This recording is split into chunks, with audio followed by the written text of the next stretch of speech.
All right. Oops. Hold on. Too loud for me. All right. Last time in the language of magic, you guys had just finished defeating the orc war party. There was one lone survivor of the group, and the orcish woman who was inside of a cage. After you guys finished the fight, Tango laid down, absolutely exhausted from just a knockout battle with Orc War Chief, defeating him, as he said, with the power of friendship and quite a few heavy swings of his weapon. Uh, you all collected, well, Darren, and with the help of the orc that surrendered, gathered up the corpses of all the rest of the orcs, threw them on pyres, burned them, and so forth. And you released the woman from her cage. At first, you guys thought she might have been pregnant, as she seemed to have uh, quite a belly on her until it began to move. And she revealed that inside of her shirt, hiding, was a little gremlin. Uh, Gremlins are one of those things you oftentimes might tell children about to scare them. Little creatures that will oftentimes come in groups, terrorizing whole populaces, just absolutely non-magically disintegrating almost anything they touch. They seem to have an absolute knack to tear things apart. And this little gremlin introduced themselves as Gizzo, Gizzo QQ, and very quickly he just seemed to want to help the group. He's offered you all his elixirs. I don't think anyone's tried any yet. And when asked where he was going to go, he was just like, "I'm going to go with you," and he's been tagging along. Uh, you guys took him and went back to your home, your bastion. Excuse me. After you guys took Droga back to her family, uh, Giza went with you, and you headed back to your bastion. Spent just a little bit of time there, kind of collected your things, and then began the next leg of your journey. You hired Rel, the first mate, so to speak, that you had run into on the docks before, who was happy to join you guys. And between he and Tango's capabilities of piloting a boat, you headed off on your own boat this time, stocked up on supplies, and began a 2-week journey towards the first river of a tributary. This river is rarely used for commerce, its waters being a little unpredictable. They'll move quickly at times or slowly. The depth is up and down substantially, so most people avoid it. This is where you heard was a downed nautiloid. Not sure whether or not it would actually hold true. You all headed up the river and parked it, or docked it, so to speak, up along the side of the banks, headed out, and moved towards what you believed was what was being reported. And sure enough, as you approached as a group, you see before you this huge ship, partially buried into the ground, clearly a nautiloid from the Chaos Wars. And that's where we pick it up tonight.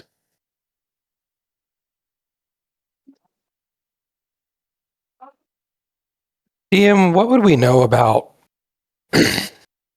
Nautiloid's mind flayers? Just the general things we may or may not encounter. Because I know we faced one of them, sort of, in Galleon. It's general knowledge of the existence of mind flayers. You know that they're out there. You know their general appearance. And you know that they were essentially an invading army doing again, the common knowledge is they were doing a worldwide siege. They would attack various cities, towns, areas, seemingly at random. The design of a Nautiloid ship is pretty obvious. They flew through the sky. There are plenty of artistry, imagery, illusions of what these looked like. So you would certainly recognize one. Uh, More than just mind flayers came along with them. It was just a lithid in general that came and they attacked. It wasn't often that a ship would land. If they were too badly damaged, they would usually take off. And those that did land, if they were close to a populace, were quickly dismantled, destroyed, stripped for parts, and so forth. As far as specifics, more than that, that would require rolls. And again, the common thing for it is that these are just, they were, uh, this was called the Chaos Wars or the 100-Year War because of the length of it and because it was just the creatures attacking were described as beings of chaos. And it just became a vernacular to call them chaos demons. If there's something specific other than that you want to know, it would be Arcana rolls. Okay.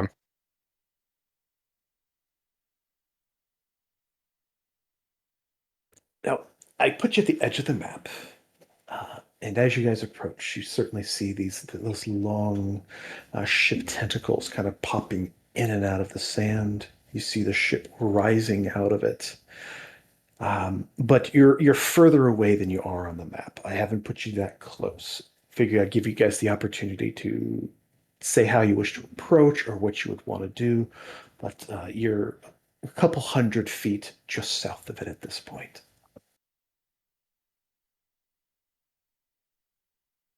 So, how do we do this, y'all? Because I remember just one of those things, even in an undead state, did a good amount of damage to us. Yeah, but it didn't win. Right, but that was just when it was just the one, and there might be more than one here, right?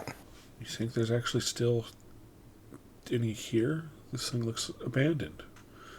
Been sinking No, into the I mean, sands for months. sure, it looks abandoned and stuff, but that doesn't mean that there's nothing in there that we should, that we shouldn't treat it like it's not inhabited.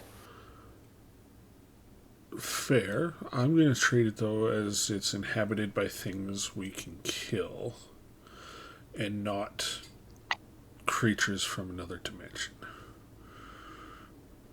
Well, to be fair, those could be killed too. It's a win-win, then. I say we just walk right up. Well, hold on. You, I don't know if we should just walk right up. I mean, where's the door on this thing, anyways? It's a little tough to see from your current position. You would not know where the doors are on them, so to speak, and you can just kind of see that shell and those huge tentacles from your current vantage point. But as you approach, you certainly might see something. More important. I mean, at the very least, we need to be careful. Oh, sorry, Arcus. I think that's Or was that Phalar? Oh, I couldn't that's tell. Phalar. Sorry. All good. I said more importantly, who's wearing the cloak of billowing? Well, I gave it to Tango, but that's up to y'all. Like, I'm definitely wearing it. I've been wearing it. I definitely already have. Perfect. Just curious. Yeah, sorry about that. Oh, no. I have a mantle of spell resistance. I wouldn't want to, cramp its style. Not as important as the cloak of billowing, but Phalar, how are you feeling right now? Yeah, you don't look so good. Yeah, you have. I don't know that you took a long rest yet from the orc camp. Yeah, so I did, but my Beyond 20 doesn't sync, so I have to do it twice. So I just have to do it on here real quick. Gotcha. Gotcha. But I'm back up to, more than 4 hit points. That's Definitely not as important as the Cloak of Billowing, though. Wanted to. Mhm. DM, I do have my notes that I cast Mage Armor last session, right before we ended. So I do Yeah. have that up. Okay. Yeah, it totally Well, makes sense. If you're not surprised in a combat situation, I would assume Simon's going to use Mage Armor anytime he's going into expectantly going into a combat situation. mhm. Well, I guess we just climb these tentacles.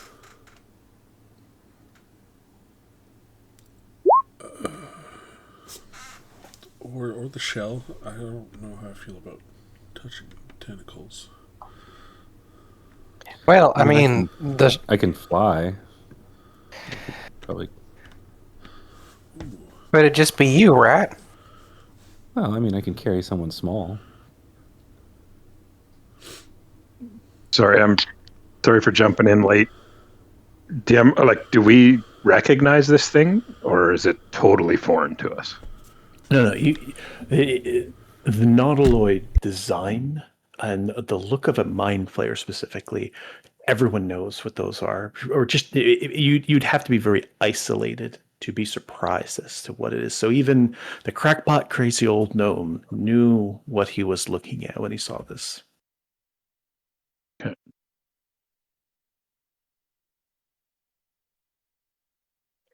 I say we stick together, and you might need to use your flight. Like, how many times can you fly with those boots of yours? 3 a day. Oh, well, you do you then.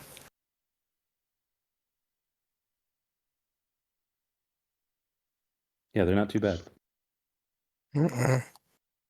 Is there any way that we could, or that I could, like, guesstimate how long this has been here? In your current position, it might be a little bit tough. If anybody, though, could, it would probably be Parsnip. It depends on how you want to approach this. There's the whole when did this possibly show up? Was it during the Chaos Wars? Was it before, during that time frame? That's one thing. You could do your best guess for that. As far as surmising based on how deep it is, the way the terrain is moved around it, that sort of thing, that would be a survival or maybe a knowledge nature check.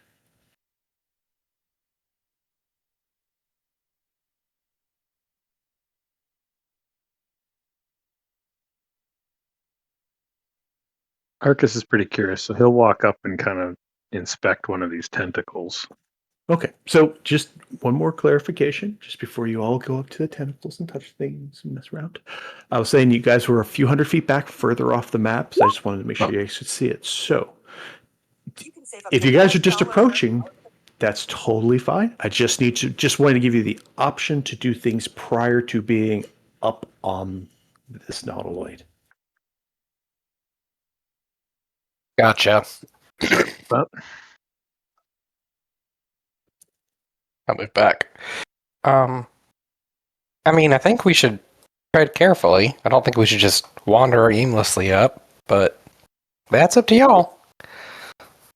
I tend to agree. At least until we can see something or see nothing, we should probably. Mhm.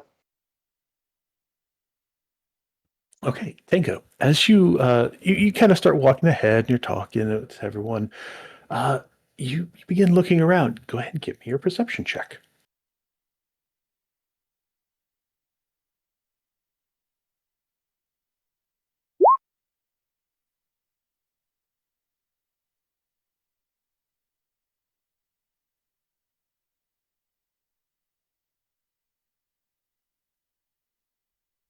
weird. I heard it click, but I don't see it showing up. Oh, dude. I don't Always see it knows what either. does There it that. is. Oh no. Oh, that's very interesting. The perceptions. There were three possible DCs as you approach of 10, 15, and 20. Unfortunately, you're just awestruck by this giant nautiloid in front of you. You see the tentacles in the water, and then maybe it kind of catches your attention as the water is able to lift and lower these tentacles. So there's a little bit of movement. It gives like this slight semblance of life to these tentacles. But you don't really catch anything as you're moving forward. Would anybody else be kind of following behind Tango, being close to them?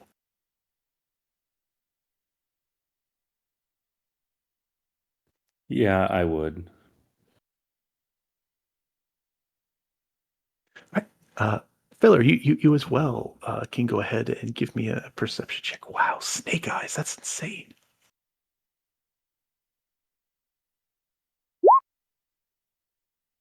Okay. Baylor, close up to Tango. He's probably speaking with you some. You are seeing the ship, and something does catch your eye. Uh, you see a bit of movement. And the movement you see is at the very top of this nautiloid. At first, it seemed like maybe it was just a little part of it that's maybe kind of protruding out. Uh, but a small flashback of a fight you had in the swamp, whether or not Keith was there, Phalar was, of giant toads. As you see the very top Yes. of this, what best described as a large size, larger than a person, green toad sitting on the top of this nautiloid. And it seems to move ever so slightly, and its face is focusing down on Tango. Tango, I point to the toad, show you. Wait, what? There's. There's a giant toad up there. He's looking down at you. Oh, God. I wave at him. You wave at this giant toad, and as you do, you see this creature stand up on its hind legs. And it cocks its head to the side a little bit, raises its hand, and waves back.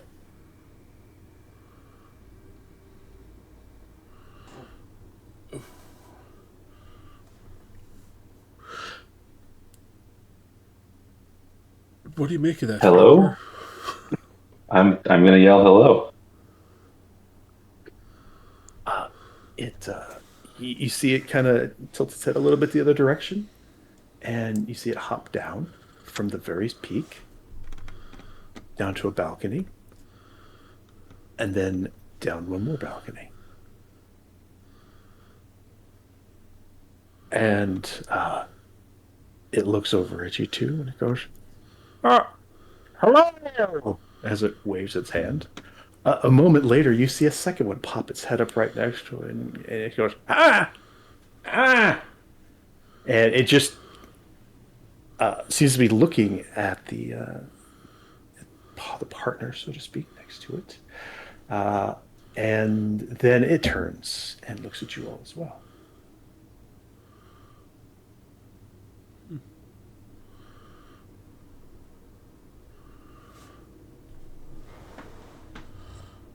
Muted. The They seem friendly enough. Maybe we should Yeah. figure out how to go up and say hi. the first one continues to wave at you all. No, come on, come, please. And the second one, one that was kind of crouching down that you didn't notice before, that's kind of raised up, looks at the first with this bewilderment, picks up a stick off the ground and hits him upside the head.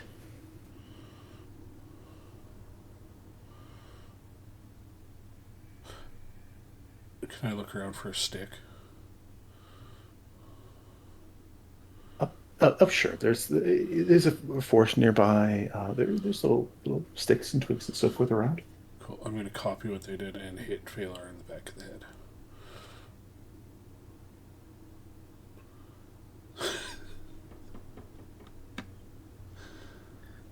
Okay. I'll signal them to come down to us.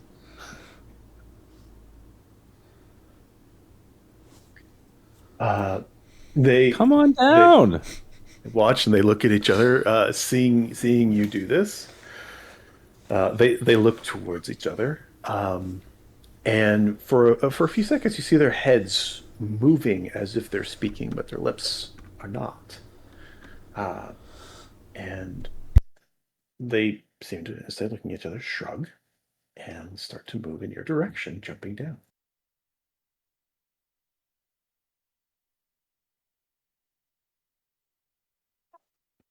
As they're moving down, uh, you see, actually, everybody is welcome to give me a perception check in this case. A perception or insight.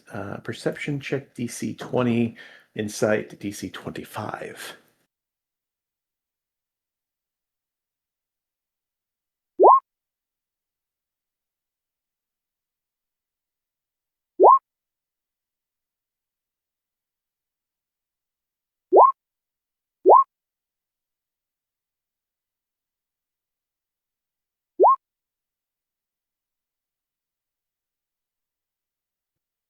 Parsnip, you were watching these two large toad humanoidish things, and they seem ever so friendly. And then, almost in unison, the two of them can't help but glance ever so slightly towards the water.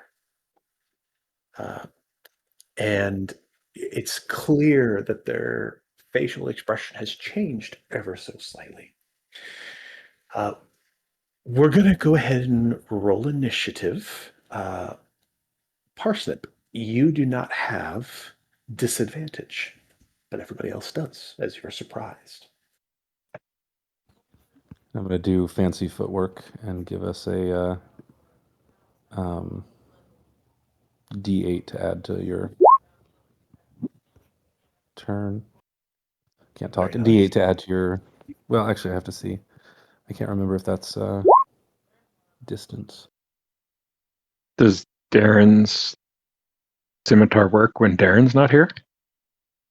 It does, so that you guys might just have, you would be a straight roll then. But it'd have to be near, like, within a certain amount of range of him, right? Yeah, he's got a 30 foot Oh, range. yeah.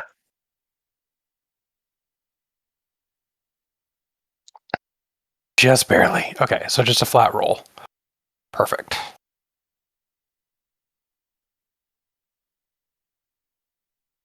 All right. Initiative. And I'm not gonna do the Jesus. the footwork because y'all are too far away.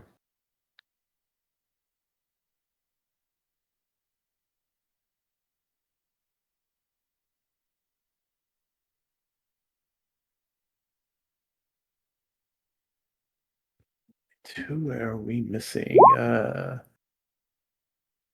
Wow. Phalar. Always so quick.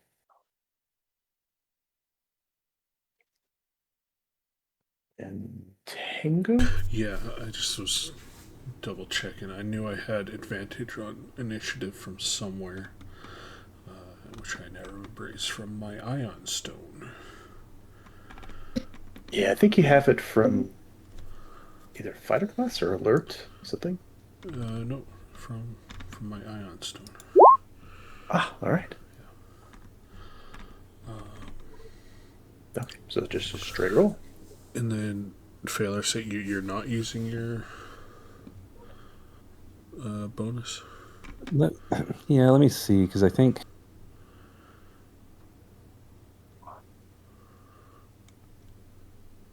Actually, you know what? Yes, I will. It'll only affect Tango, Simon, and myself, I believe. And Parsnip. Okay, so I can just add I just need to roll a d and add that to my 20. You just add a 5. It's what I roll. Oh shit! So I have an initiative of 25.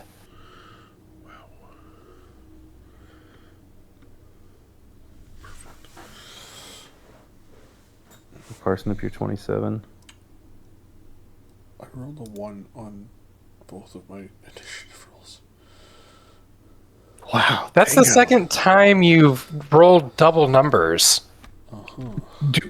Doing, I think you had a roll in between there, but if you had back-to-back snake eyes, I think that's like 1 in, what, 1,600?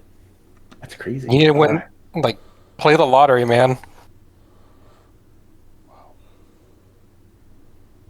Okay, you guys aren't really paying that much attention. And then rising up out of the water are 2 more of these huge toads, but they look a little different.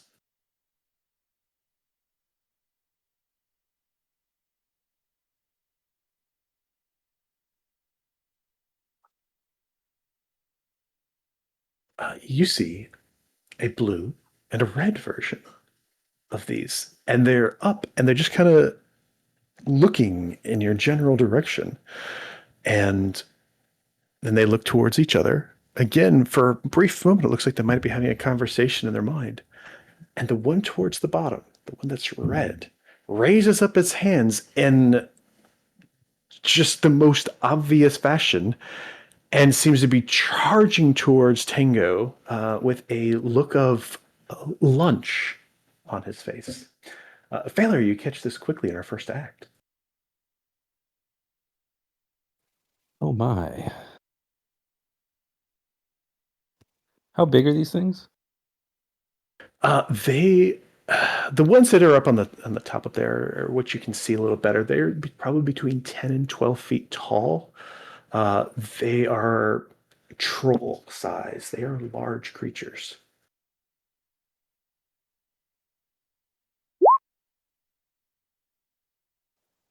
Okay, give me just a moment. I need to find a spell.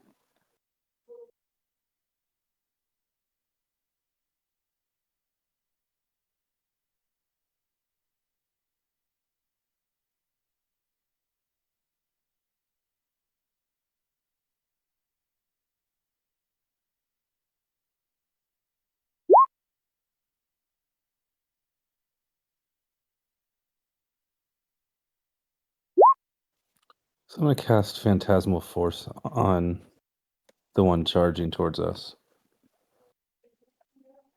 All right. That is an intelligence save, I do believe.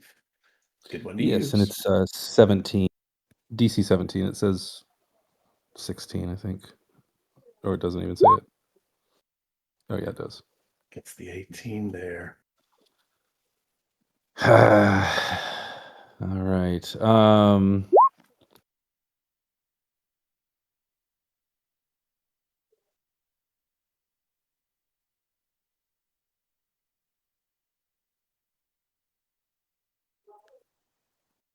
I think then all I'm going to do is kind of dance out of the way here. And that's it for me. All right.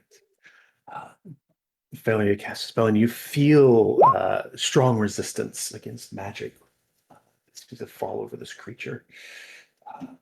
You move out of the way. Parsnip, you see this as well, as you weren't surprised by these creatures. You saw them starting to pop up out of the water.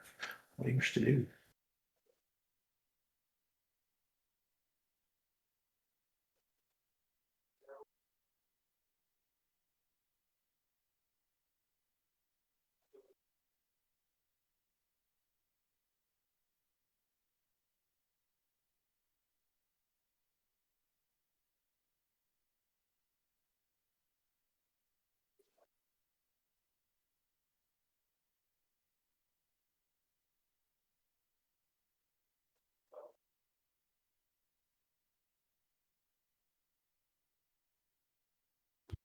I'll fire a couple of shots at the red dude All right, go for it.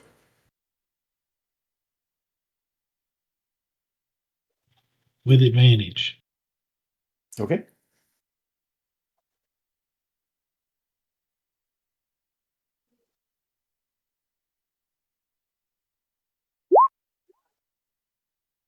Okay. The 24 hits easily.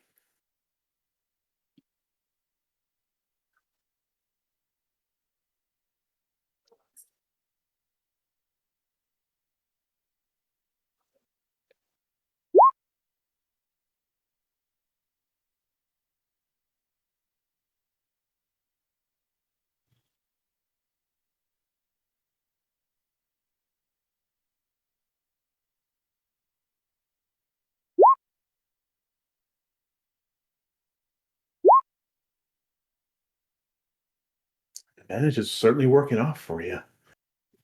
Sweet.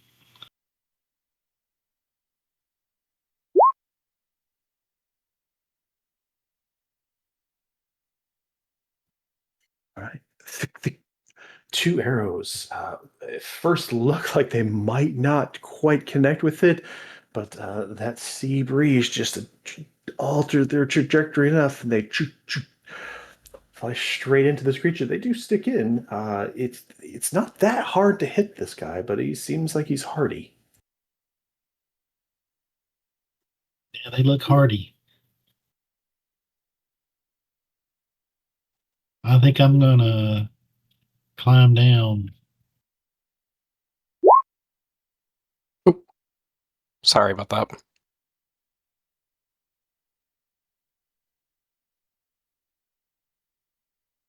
That's it for me. Alrighty. Simon, are you performing a mind? No, I was trying to read it. I'm so sorry. He's going to activate his innate sorcery, and then he's going to. What do I want to do? He's going to do a chill touch attack on the red one. So that's going to give me advantage.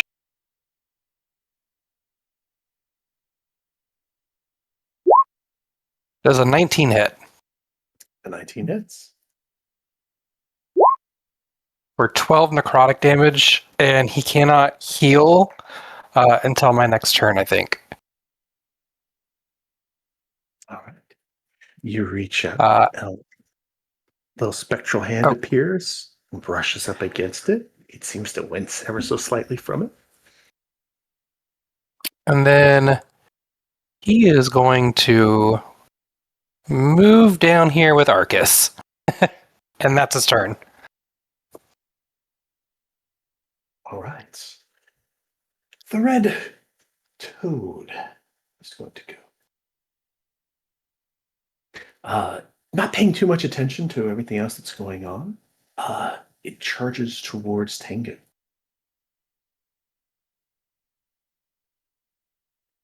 It raises its large claws up, and you see little drops kind of fall off of it. Oddly, it seems like every little fingernail on this thing has a slightly different color to it.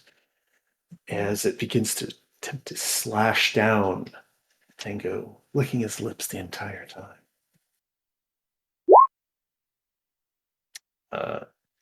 He's not going to succeed with that one. He attacks 3 times very quickly.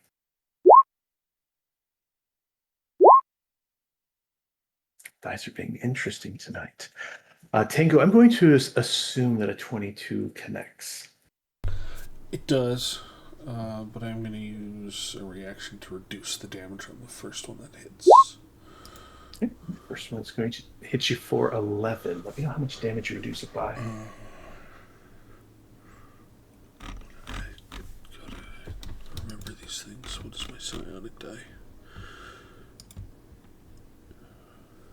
D8 plus 2.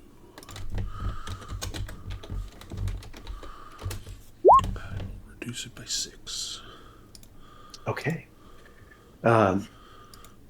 When this goes down and attempts to claw you, you feel it's a little different than other clawed attacks. You've experienced these before, and you deflect some of it, but it's not a cutting and slashing type of attack.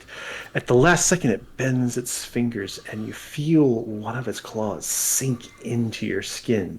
It's doing actual piercing damage instead. And a strange sensation occurs when it does this connection. If you can make a Constitution saving throw for me, please. Hey, that's not nice, dude.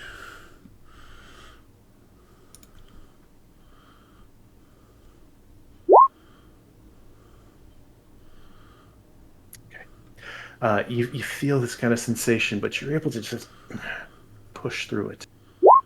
The second attack does 9 damage. Again, this almost like a thick, huge hypodermic needle is stabbing you. And if you can make another Constitution saving throw, please. Bro. Once again, not a problem. You feel like something is trying to be injected into you, but with just a bit of a force of will with your body just sort of pushes it out, and you watch as it's almost like you push a little maggot out of the wound. Tango, you're up. That is absolutely disgusting. How would you like it if I stuck something in you? I'm gonna get a little crazy, and because I haven't seen it in a few sessions, pull out the Wonder and stick it to his gut. Oh boy. Oh boy. And let's see what happens. Okay, you cast a spell originating from the chosen point. Roll a d10 to determine the spell.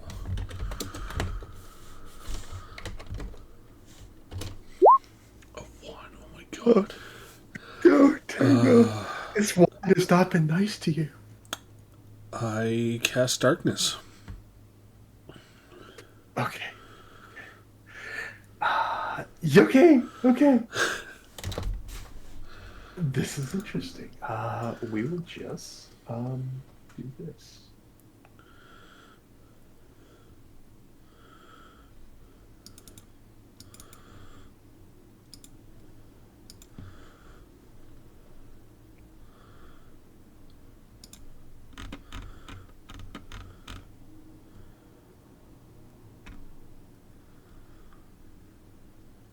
You throw up darkness around this creature.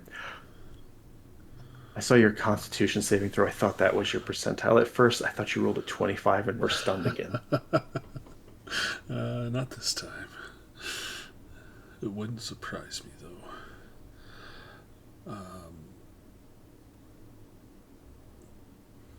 Cool. With that, I will use my bonus action to activate my Cloak of Billowing and stand there looking fantastic. All right, you stand there. You pose for the darkness. Arcus, you didn't see it coming, but now you do. You see these huge toads coming out. One of them has moved forward to Tango. It looks hungry at him. What do you wish to do?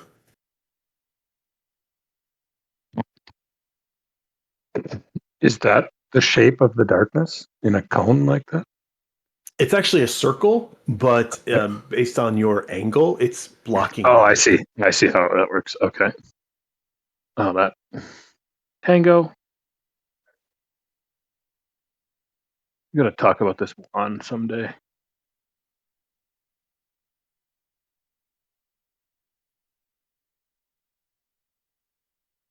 Oh, that's cool. I didn't know it did that. Uh,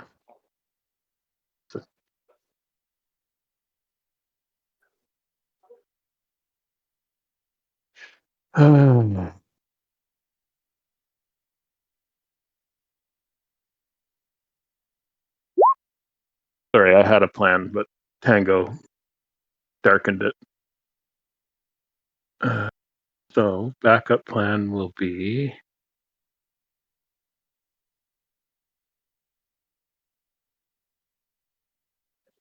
I will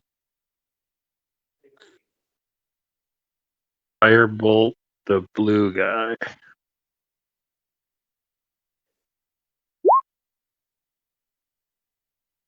You fire your bolt of fire towards the blue toad, and a wave kind of picks up against the shore and splashes away. The bolt of fire kind of fizzles into the water.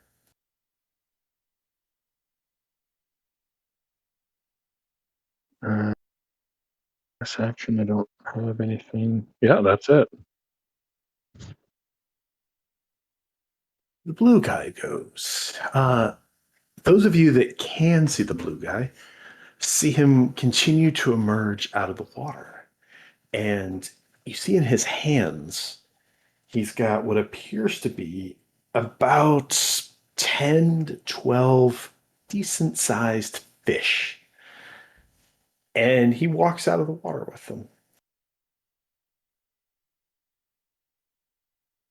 Over towards the tentacle. And he just plops them down onto the tentacle. And he turns and looks towards the darkness. And he looks angrily at it for a second. And then you don't hear anything. But anyone that can see him could swear that he's chuckling in that direction. And that ends their turn. Phelan, you're up. All right.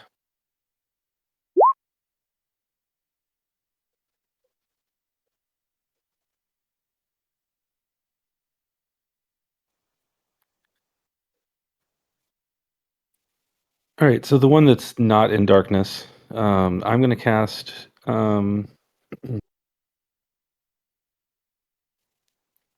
Moonstring's Mischief.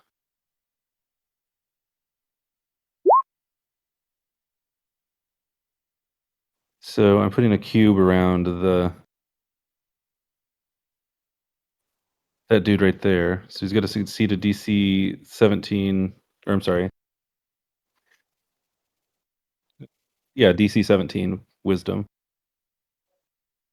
Okay. Or he'll be giggling until the next. All right. He's You again. incapacitated with giggles. It feels very difficult for this to land, but uh, he was already kind of chuckling, and again, you don't get silence, but the chuckling seems to intensify a little bit as he's looking in that general direction.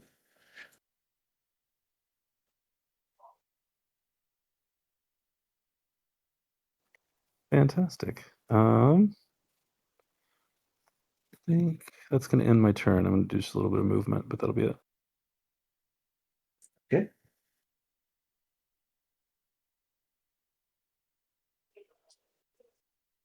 Parsnip, back to you.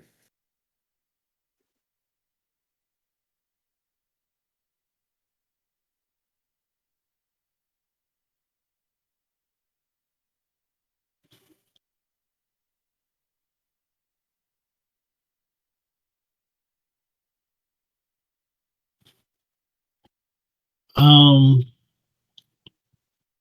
I'm going to shoot at the red slot in the darkness. Okay, go for it. And I'll give myself advantage to offset the disadvantage so it'll be a straight up shot. Okay.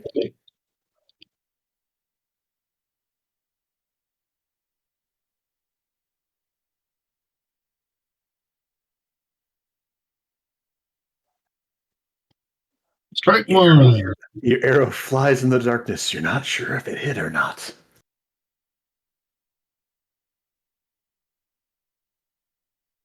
With your second shot, though, it flies over Tango's shoulder, and you see it stick right into the front of the darkness.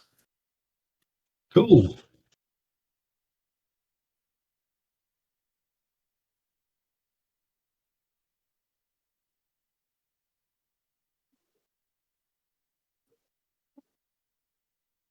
Ding.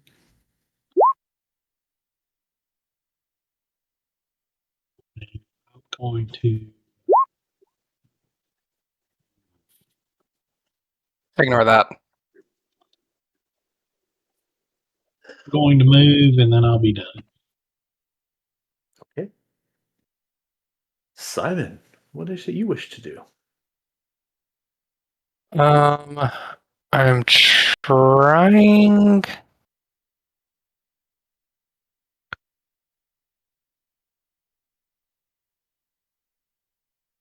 to.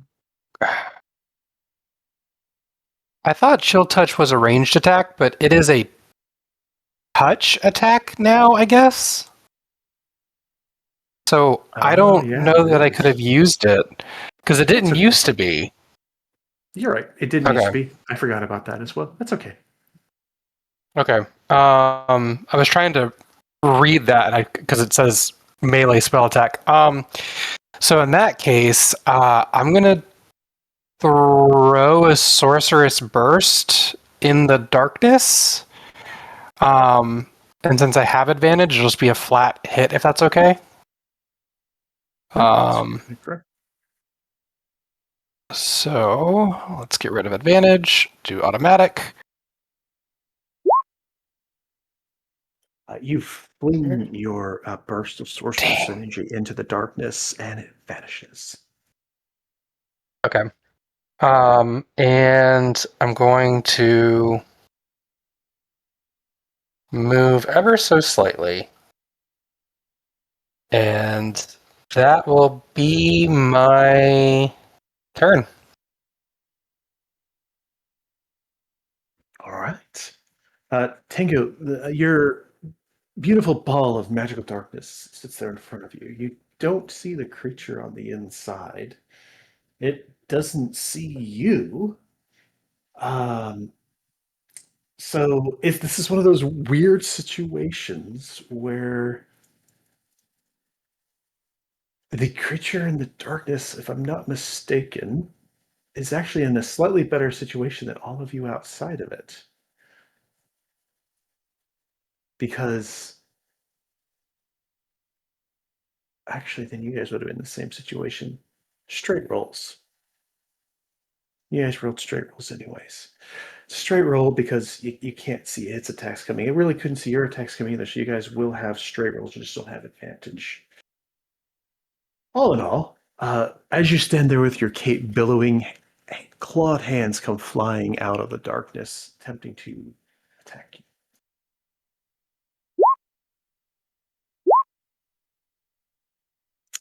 Closest one is the middle one there, but these claws seem to be swinging wildly, not able to see where you are, and none of them quite connect with you. And Tango, you hear a thought in your mind come through, and it says, "Ah, where are you? Where are you? I'm going to find you. Stop hiding." I'm not hiding. I'm right here in front of you. Keep your claws to yourself and away from my cape. You can't have it. With that, Tango, it's your turn. Wonderful. I'm just going to swing a few times into the darkness myself.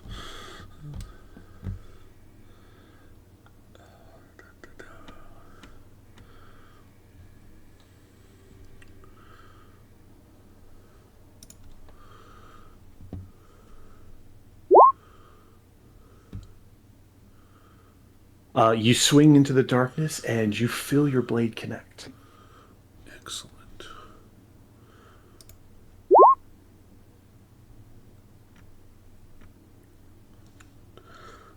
Take that.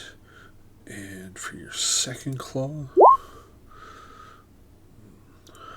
This time, you don't quite find any perch, and you feel yourself just barely graze something on the inside.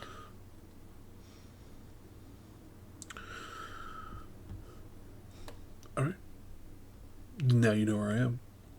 Come and find me, and I'm gonna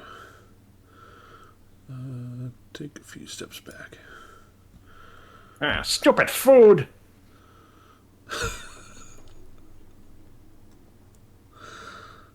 Anything else for Tango? I think that's it. All right. Arcus, you're up.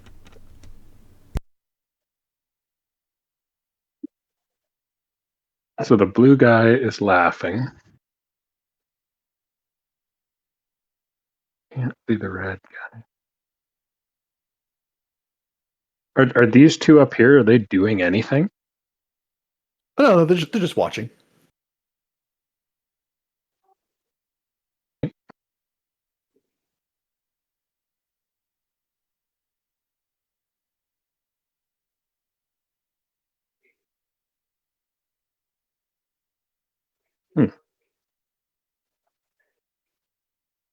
This is an interesting situation.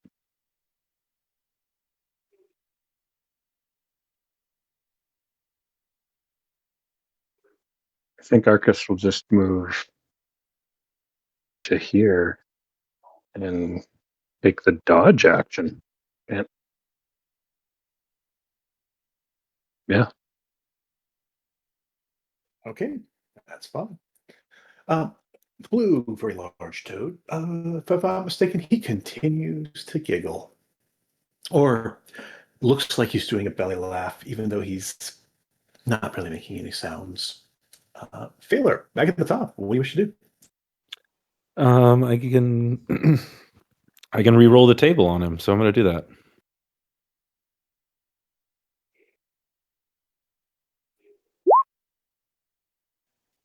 All right.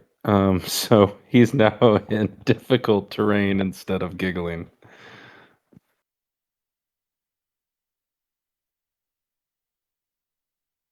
Okay. The air around him seems to get a little bit thick, and you see him kind of look around, and he tries licking the air. Oh my gosh.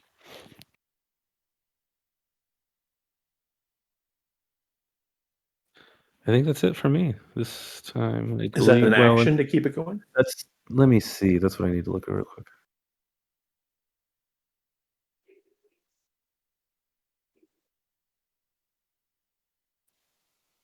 Let's see. At the start of each of your turns until the spell ends, roll.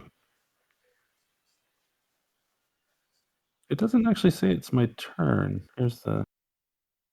I imagine it's just the effect of the spell as long as you maintain concentration. Yeah, I think that's the case. So, yeah, I think so. And in that case,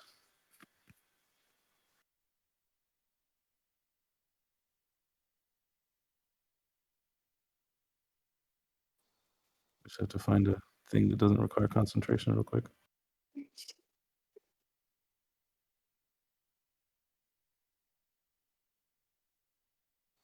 I'm going to cast Moonstrings and Murmurs, which is Dissident Whispers at a no, not a fourth level, at a third level.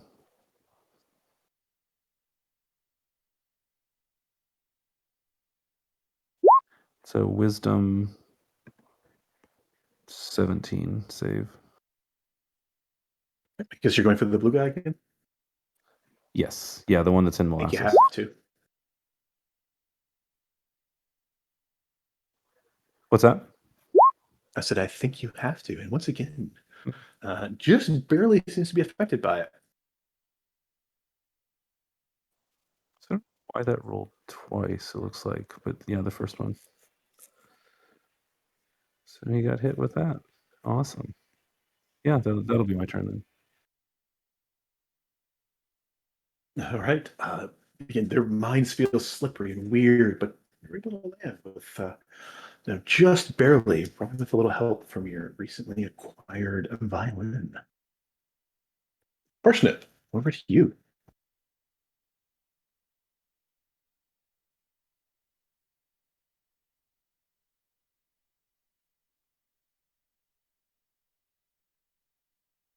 I'll repeat last time. Fire off 2 shots at the red one in the darkness. Okay.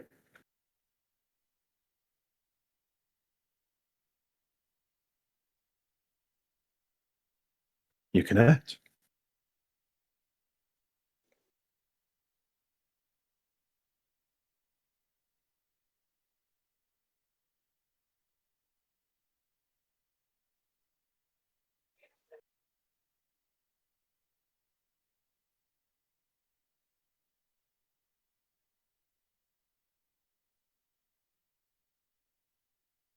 Unfortunately, you connect once again. You see one arrow stick out, and the other one just flies into the darkness.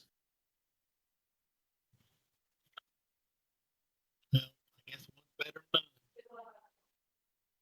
none. Sorry, I missed what you said. But I guess one's better than none. This is very true. That's it for me. All right. Simon, what do you wish to do? What does Simon want to do?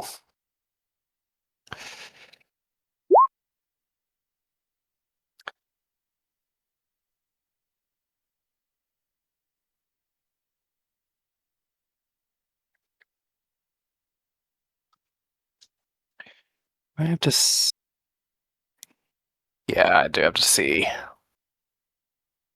Yeah, Simon's going to do the same thing he did earlier. He's going to chuck a Sorcerer's Burst in the shadow. All right, go for it. That's a nat 1. Yeah, unfortunately, it just, you fling it seems to just kind of piddle out.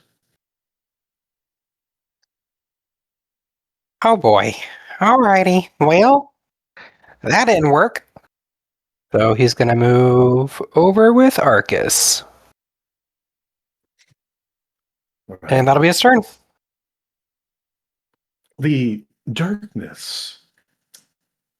I'm going to assume that darkness can be like the light, and that the darkness is actually on this thing. Tango moved away, but he wasn't stealthy about it. He didn't take time to go quiet. So it's obvious his movement, even on sand, as to where it goes to the direction he went. And you guys see the blob of darkness move in his direction.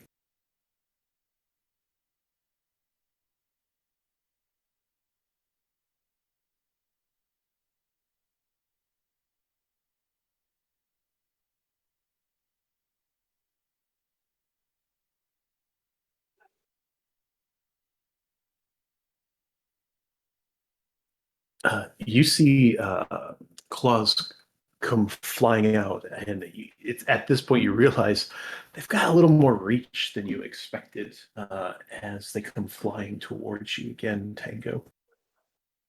The first one is going to be missing wildly. I'm going to assume that he can't just pinpoint you right away, but two of them are close enough that they could potentially hit. But one of them is far to the side. Another seems to deflect off of your armor a little bit, and you hear, I'm gonna eat you. I'm the strongest, and that ends their turn.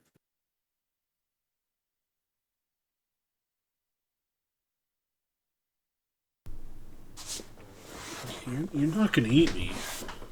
I've heard frog legs are delicious, though. I might eat you. Unless you want to stop this. Join your friend in a little laughing session. Maybe we can all get along. We can be friends.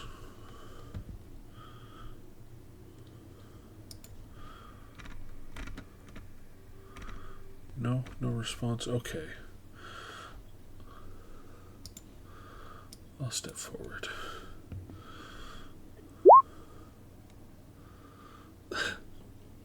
I'll try and cut it off. Yeah. Grazed it. You nicked his foot here. Yeah, you're not going to eat it that way. Just tenderizing it. Yeah. You follow up and you do connect with something in that darkness. Ooh. What is this?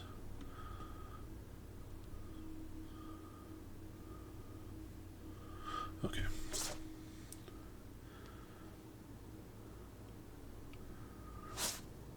Anything else, Tinker?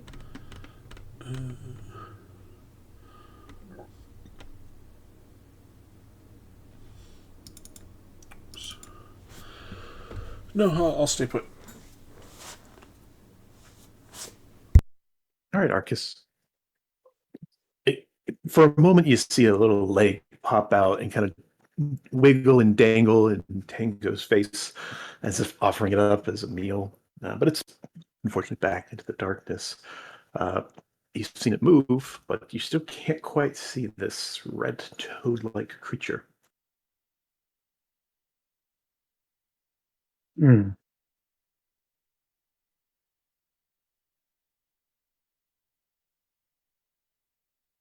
Um, Arcus is going to quickly cast a spell on himself, and you see his skin kind of tighten and his eyes kind of go a little blacker. I'm going to cast False Life on myself. All right.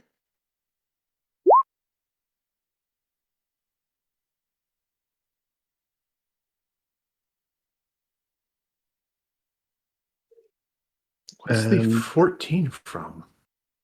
I did it at 3rd level. Ah, okay. So I can pull that back.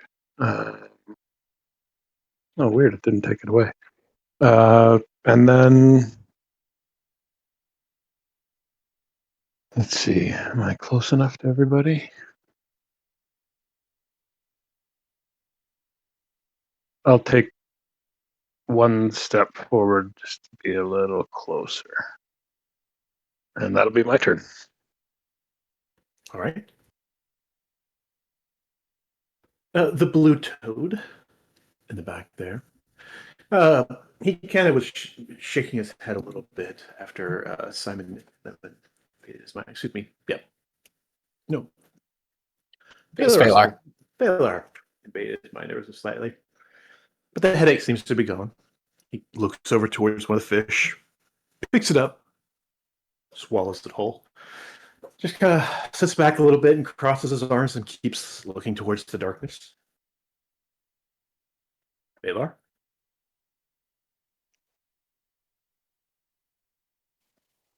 All right.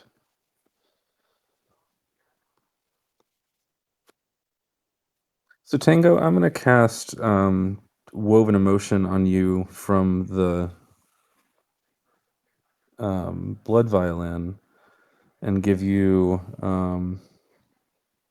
for 1 hour, 1d4 bonus on all saving throws and ability checks. Shared Rapture.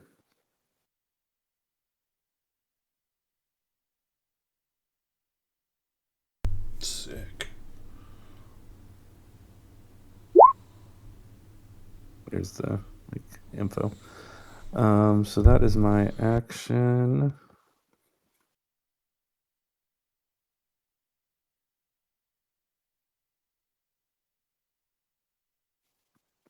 And yeah, that I think is it for me. All right, Parsnip. The strangeness continues, but your heroes are finding the perch sometimes. What do you wish to do?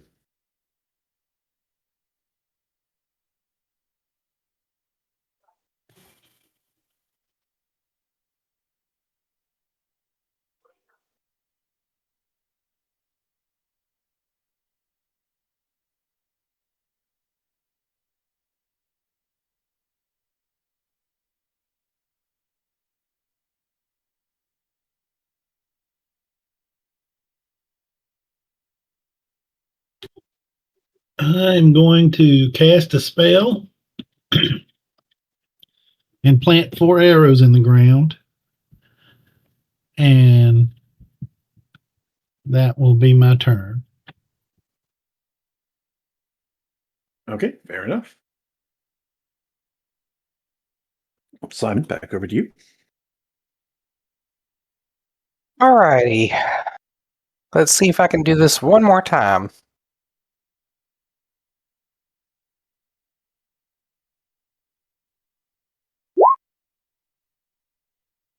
Does a 28 hit? You fling your burst. And what kind of damage are you doing? I was going to do thunder damage. All right, a little. You hear your thunder going off inside. Go ahead and roll your damage. All right. Uh, should be 10 damage. Simon, you've launched your sorcerer's burst many times. You practice with it. You can tell the sound of your thunder when it goes off. And when your thunder hits this creature, it seems slightly muffled. In other words, it's resistant to thunder.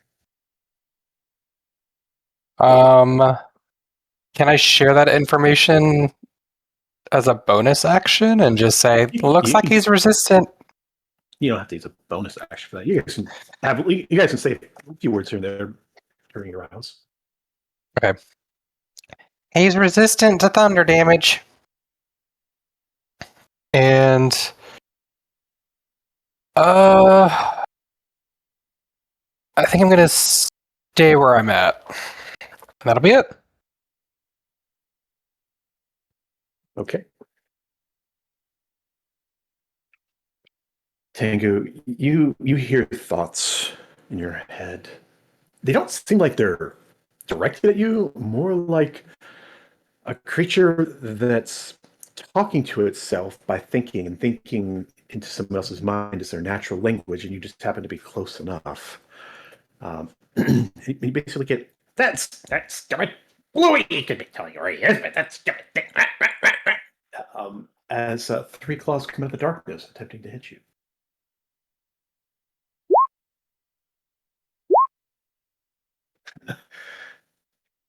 One attack does succeed. Go ahead and make that Constitution saving throw. Actually, are you going to use a reaction against it?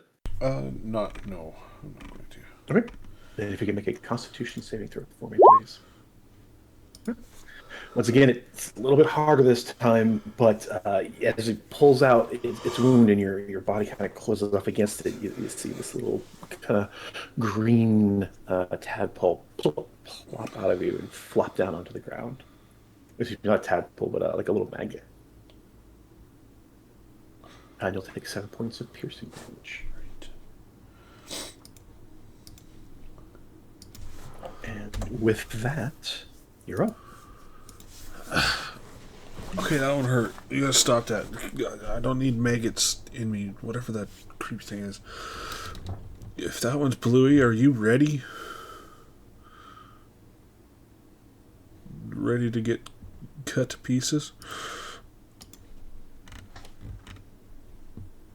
You all hear coming from the darkness this horrifying sound. You don't know what it is at first. A call for backup. Some sort of ancient language that's putting a curse on you all. And a few seconds later, you recognize it's some kind of laughter.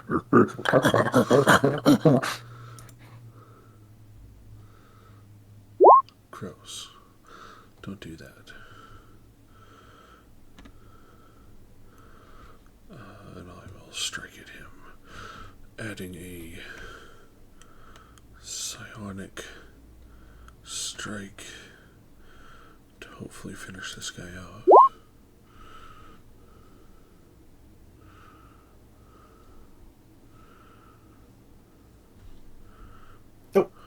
Yes, that does connect.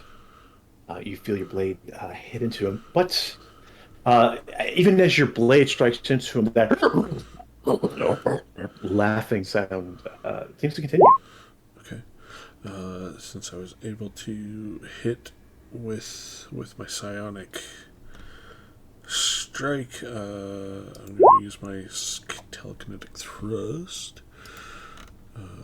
Make him do a DC 13 strength save or be knocked prone.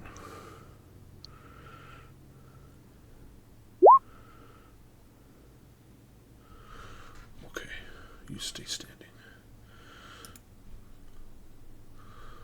And so I will just swing again.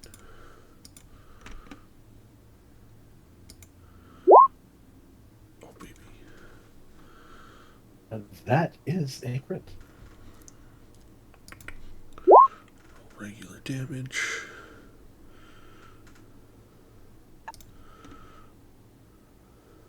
Your regular plus 12 plus 15. So, yeah, 20 and it's what? Yeah, 27 plus 12, 39 points of damage. Tango, you swipe your blade into the darkness once again, and you all are hearing this. And then Tango's blade goes through, and it just stops. Frog legs. A moment later, you notice a leg plop out of the darkness and kind of roll out onto the ground ever so slightly.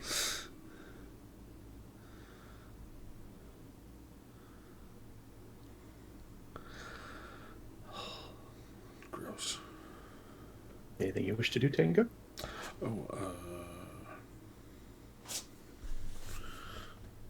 I'm just going to back up from the darkness and kind of look up towards these guys and wave again.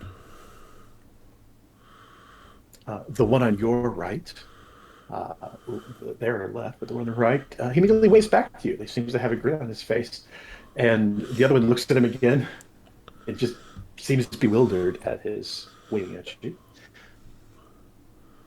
Excellent. Marcus, do you wish to do anything? No, I don't think Arcus is going to do anything. I guess dodge. And I'll stay put. The blue toad-like creature, again sitting there, kind of reclining, arms folded, looks around. Filler, you did not roll what happened to this last round, so I'm just going to say they still got the molasses around in the air, and it picks up one of the fishes, and it kind of holds it. It kind of moves it all around through the air as if to collect this molasses flavor on it, and then he eats the fish, stands up, and kind of turns around and starts walking towards the Nautiloid.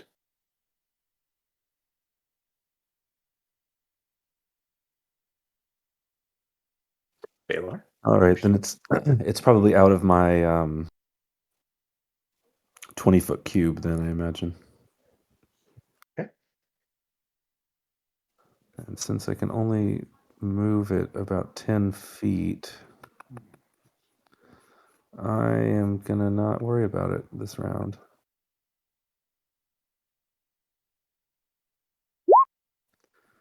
But if something happens to end up in it, that's what happens. Okay. So, let's see.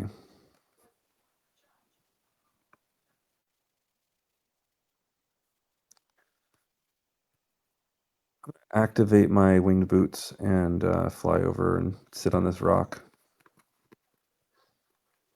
It's activated. Anything else?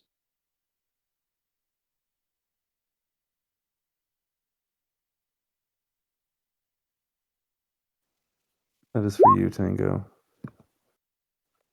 A healing word. Thanks, Phalar. And that's it. Parsnip? You wish to do anything?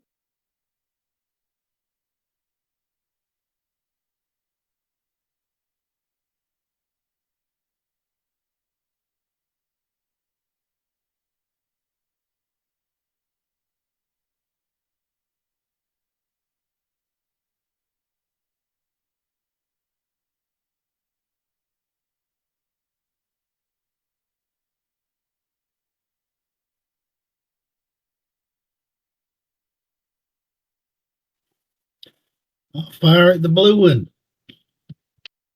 Okay.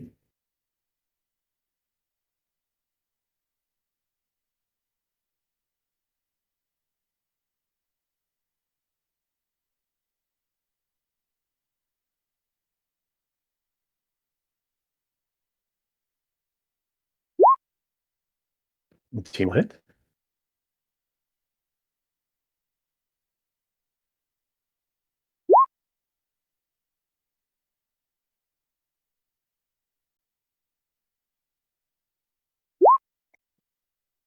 One arrow from kind of shoots it in the back. It reacts to it. It reaches around, grabs it with its head, and pulls it out, and it kind of bends down to look at it a little bit closer. And as it does, your second arrow just flies right over its head. Dang it. That's it for me. Simon, you can tell that the red creature doesn't seem to be moving anymore. Blue is walking away. What do you should do?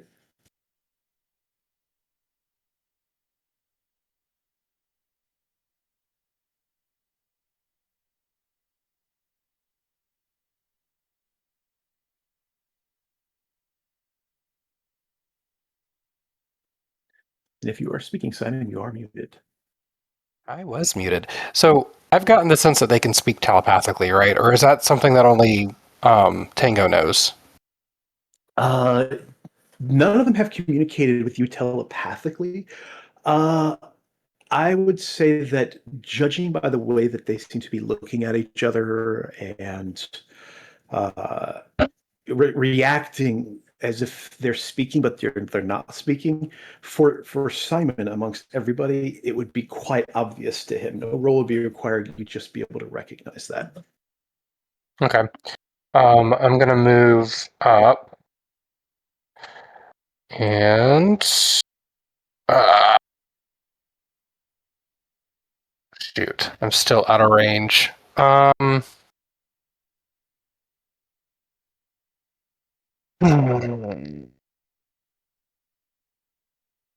Oh, no, I have 30 feet.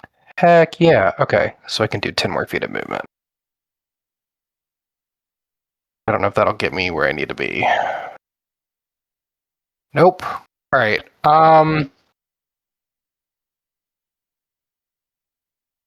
I'll cast Sending on him. Why not? So I'll cast Sending and basically say, or wait, let me ask you this before I do that. If I dash, can I still use my bonus action, or is that it? No, dashing would be your action. You still have your bonus action. Okay, I'm going to dash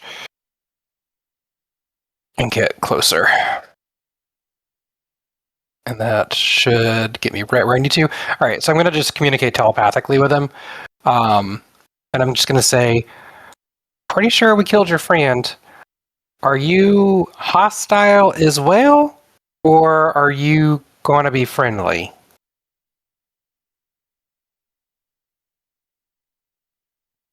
Okay, so you're just using a normal connect to something and speak to them telepathically. Yeah, telepathic speech. Do you need to share a language with them?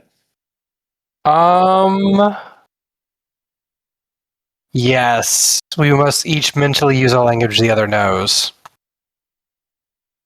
Okay. So you send this language out towards it, and it does respond to you. It quickly turns around, and for a second, you hear a little bit of garbled come through. It doesn't make sense. It's strange, and then it seems to almost like auto fix itself. It's just like the garble slowly becomes a language that you understand, and it's like how dare you talk to me in my head? That's horrible, you slaver. And then it looks left and right for a second. It looks directly towards you. And it goes, just kidding. And that's basically the response you get. Okay. You broke the microphone at some point or peaked it. I couldn't understand what he said. I'm so sorry. No, that's even better. That's even better. That's perfect. Then if you couldn't understand, that's even better. Okay. Darren, what has happened here very, very quickly as you all approached this nautiloid, two large toad-like humanoid giant creatures waved at you all, hopped down, got a little closer towards you, and then suddenly out of the water, blue and a red, large toad-like humanoid creature popped out of the water. The red one charged towards Tango with a hungry look on its face, where Tango was quick to pull out his wand and trap this thing in darkness. The blue one continued to walk out of the water with a handful of fish, sat down, ate some, seemed to ignore spells that were cast on it, and is currently disengaging from the group. What would Darren like to do? Okay. Can I see the red one? You see the darkness. You see its dead legs sticking out of the darkness. Hmm. Have any of these guys attacked us so far? Just the red one so far. Okay. Yeah, I guess Darren would go over here and he'll just put his shield up, not really knowing what to do. He'll do the dodge action, but as a bonus action, he is going to reach out a hand and heal Tango for a little bit.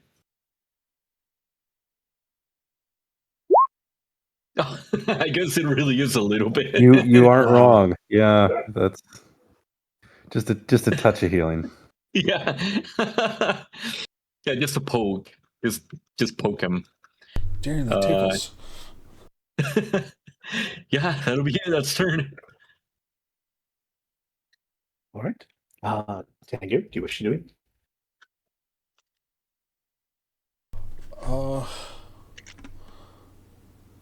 None of these guys seem to be fighting back.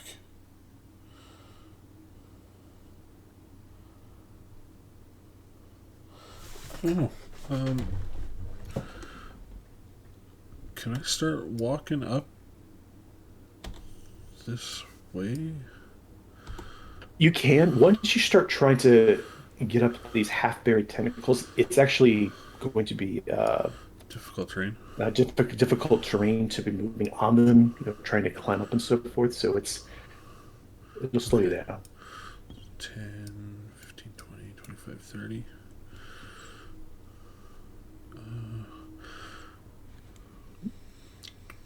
Let's see here. I think I might just do a thing.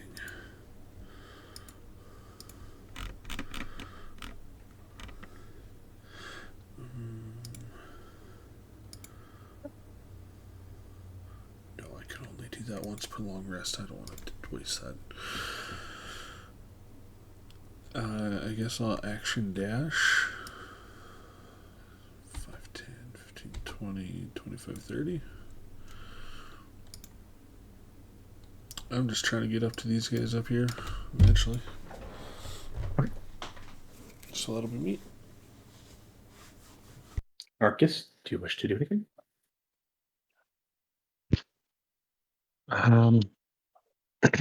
No, not really.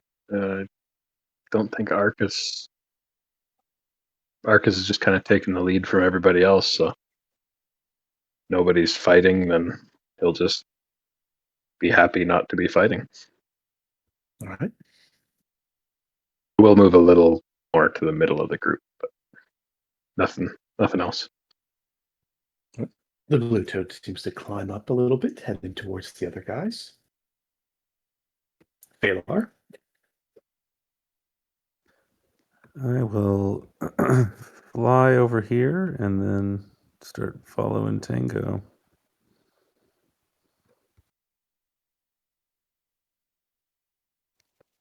I think, and I'll drop my my little cube. That's probably where Darren and Simon are standing anyway.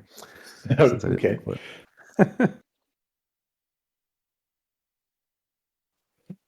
Yeah, Parsnip. I'm just gonna take the dodge action.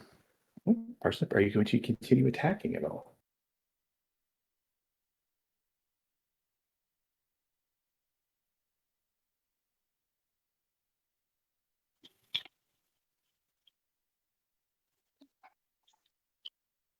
I guess not. I'll just wait and see what happens.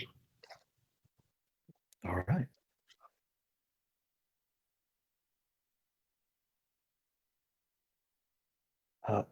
We'll go ahead and say you guys fall out of combat at this point.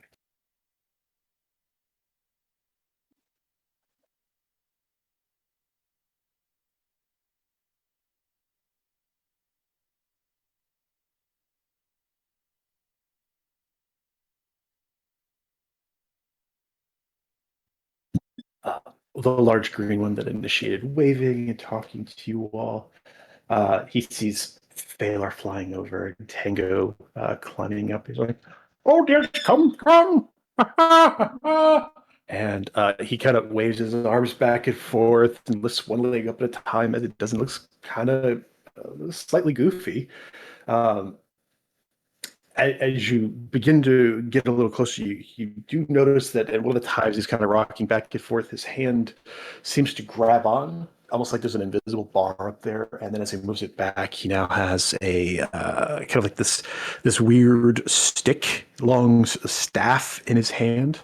It's got a little gnarled end to it. And he kind of just sets it down and leans up against it ever so slightly as you all are approaching. While this is going on, the creature just eventually climbs up the rest of the way, looks at the green one at a time, and moves further towards the towards an entrance of the ship. And as you guys are climbing up, you can now kind of see behind them a little bit. And there is, in fact, this large opening. It's hard to see inside, but a portion of this ship was damaged. And there's a clear opening heading in.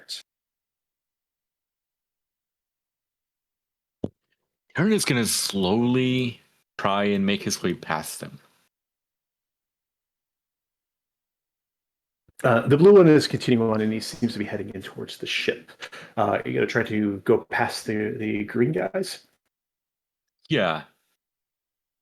As you come approaching, they look at each other, and the one on the left kind of rolls their eyes a little bit on your left, and the one on the right, closer to you, is like, "Oh dear, just come on, come in. Oh, all right. Visitors. Yes, we like the visitors. Come in, please." Oh. Y'all aren't mad that we just unalived your friend down there?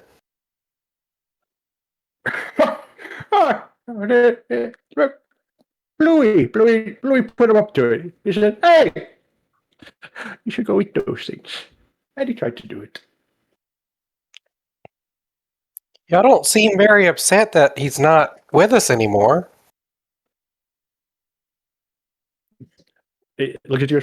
I don't really think I understand, but visitors are nice. Visitors, yes. Visitors. Oh, hello, little guy. Oh. Hey, is this your house? No, this is our prison. Prison. This is our prison. Look pretty free to me. Yeah, I feel like you. Prison is destroyed. So were y'all held captive here by the mind flayers and stuff? You're a tiny little mouthful, aren't you? I mean, yeah, you can say that. Yeah, right. And the other one's like, yeah. He speaks out loud for the first time. Is there any more here? Oh, right, yeah. There's. It turns out there's the really tough guy, I just need mine and then the first. really tough guy. Oh no! They're gone. They're gone. Just us now. So why don't you guys leave? We leave all the time. He left. He pulls over his shoulder. He left just a second ago. Got fish. That's food. Fair enough. So now you live here. So now your prison's become your home. They look at each other. Oh, that's awful for you to say such a horrible thing. I'm surprised that the guest would be so rude here. I thought this place was friendlier than that. Maybe If I you don't mind just me don't asking, understand. if you don't mind me asking, where is your home then? No, not here. Obviously it's not here. Yes. Actually, a lot of questions. Well, Come inside. Come inside. And I've never. they stop answering. They Sorry. turn and walk away. Oh, okay. Do y'all know what these things are? I have no idea. But they look like frogs. Are they? They're like the biggest frogs I've ever seen.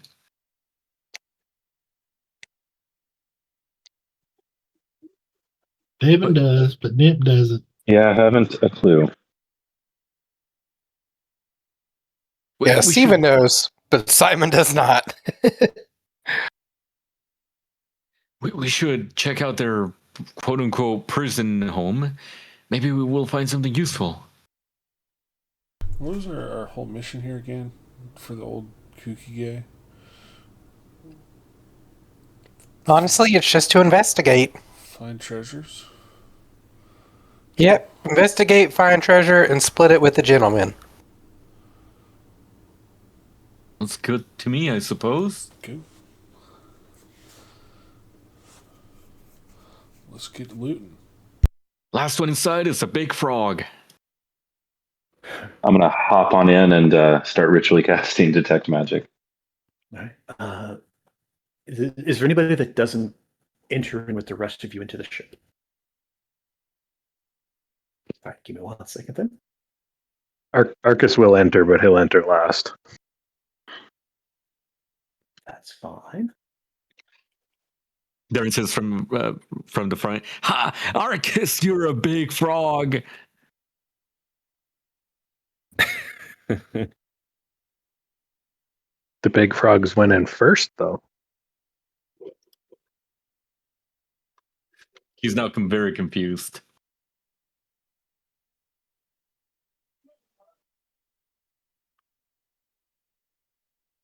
Oh, come in. Look. Oh, see, that's of. And he looks down at one of these pink, bubbling, almost like cauldrons. Goo. Can I look inside the goo? Like, can I look inside and see anything? Yeah. You look inside, and it has the transparency of like cola, like an orange cola, but it's purple, kind of a lighter purple. So you could barely see a little bit if you were to just maybe stick your hand in it. You could see a couple inches into it, but you don't really see anything inside. Nothing impressive about it, at least at the moment. Can I? Sorry. No, you're fine. Can I mage hand like an empty potion bottle into one? Sure. The one that looks at you. Oh, right. Interesting. As this is going on, the blue one, it opens up the wall behind you, and it's almost like a curtainous membrane. It's fairly decent size as it opens it up, and it kind of spreads out. And it goes in and touches another kind of wall, and it spreads out open. You see a set of stairs that go up to the left and to the right, but the blue creature moves towards the back of this open space where you can see another large vat sitting in the back. DM, I don't see parsnip on the map, by the way. So what happened to poor parsnip? He got eaten by the frogs. He was too slow. Yeah, too slow. After I collect the potion bottle sample, I'm gonna cork it and just kind of stow it away if there's nothing inside of it, if it's just the liquid. And I want to go ahead and just cast detect thoughts. Just open up and see what I see, or hear what I see. Okay. You go ahead and you cast detect thoughts, just to bring in the ambience around you. And how would I describe what this is like? Um, Imagine hearing death metal music, Mm-hmm. operatics, um, a twinkling bells, uh, somebody squealing off in the distance. Just it's as if every possible music genre and vocal type sound is all kind of hitting you at the same time. It is utter chaos around you. You can't even glean the slightest bit of what a thought might be on the surface of these creatures around you, and they are drowning out the sounds of your companions that you're used to listening to. I think I'm just gonna try to make out anything that's not coming from the frogmen. Or is it all coming from the frogmen? Do I know? You're not sure. It's Okay. very difficult to tell. It's like having everything cranked up to the max. Arcus, you start investigating closely to try to figure out. You start looking at some of the cracks, some of the damage, and so forth. That's that's in here, and they try to determine how long it's been. And one of these green creatures kind of moves past you just a little bit, down to here. They put their hand up against the wall and they close the door, and they turn back towards everyone and say, "Oh, yeah, I'm glad that you're keeping inside here. It's going to be much easier to eat you now." And they raise their hand as if to cast a spell in y'all's direction. Uh, so we're going to go ahead and we're going to roll initiative, and Oh no! it'll be straight rolls for the group. This time I am going to do the whatever the hell it's called. Tandem footwork. So you'll get to add something. Nice. Here I was hoping we'd have some nice friends. And I get to add 2. Not bad.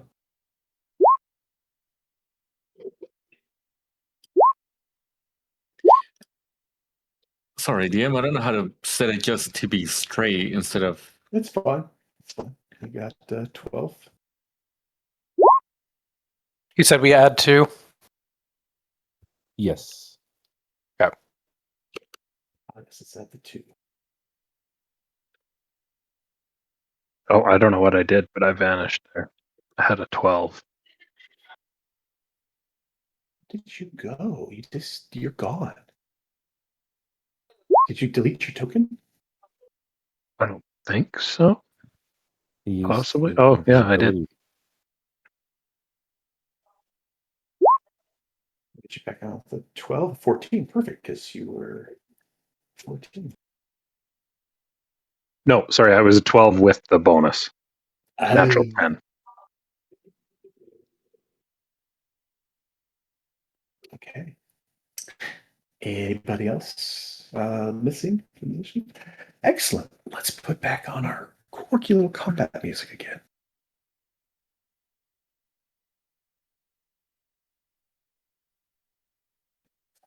Tango, you see these creatures. You're always ready for a fight. And you see these creatures close off the door, turn towards you, explain that they're a lot easier to eat now that you're inside, and raise their hand to cast a spell. What do you wish to do? Alright, sorry, which one was the one casting the spell? The one all the way down here at the bottom that had just shut the door. Oh, I see. I'm just gonna yell back at him. Because I don't think I can reach him. Really? You didn't see how that went for Big Red? But okay. I'm gonna attack Bluey then. And I'm just gonna go up to this guy and Sorry, dude.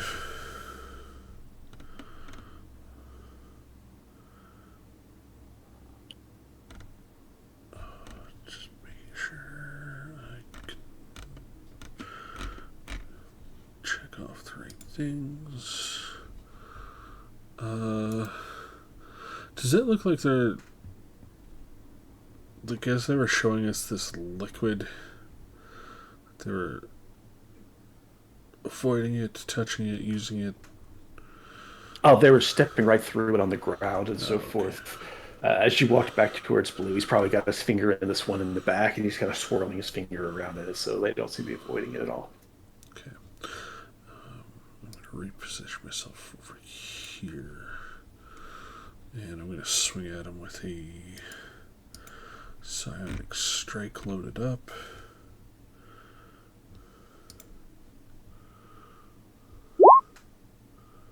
That connects.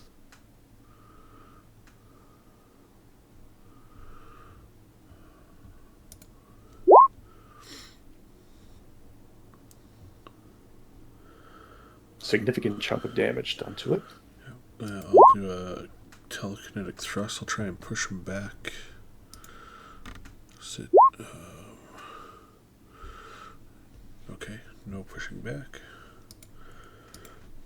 But we'll swing again.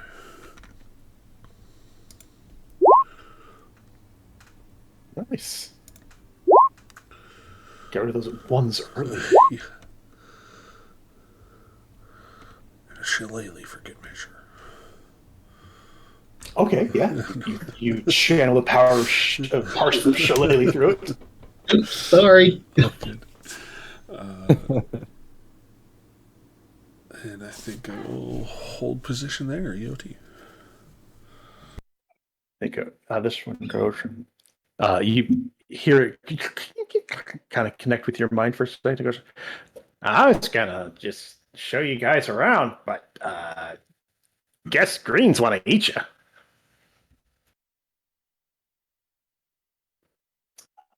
And he begins to attempt to claw at you, very similar to the red one. These claws are just ever so slightly longer. And again, you see some type of a fluid coming off of them, almost like they're long syringes. And he tries to poke you with his claws 3 times. Not advantage. It's a 19 hit. It does. And I will burn a reaction to reduce some damage here. Okay, let me know how much damage you negate from the first one. Okay. 7. Alright. Unless you're resistant to poison damage, feel free to let me know. Otherwise, you'll take 11 damage. And if you could please make a Constitution saving throw again. Okay.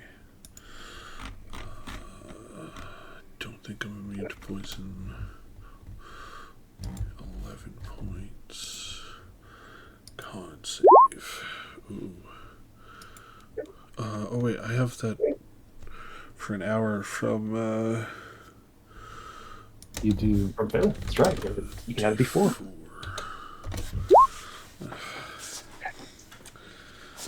Anything else you wish to do? I think, let me double check if I have something. I really don't want freaking toad eggs in me. What do I have? Okay, yeah, I'll just burn my once a day human inspiration to reroll. Or do you want the to keep 1d4 the again, too? D4 roll, or do I roll that again? You can reroll one more time. Alright, 17, that's better. All right. You feel a slightly different sensation from this, but you save off against the effect of the first one. Right.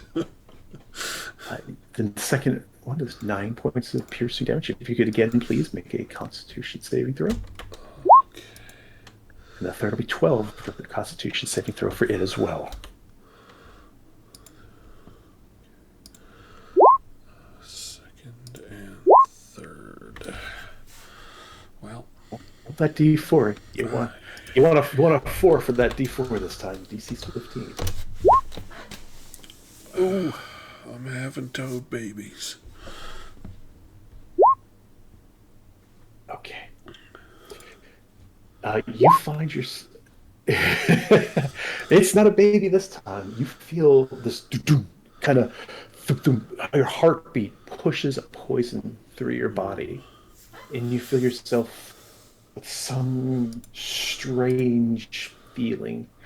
It's not the same as what you were feeling before. Uh, you are cursed, and currently you cannot regain hit points. That's rude. No, and it's true. Baylor?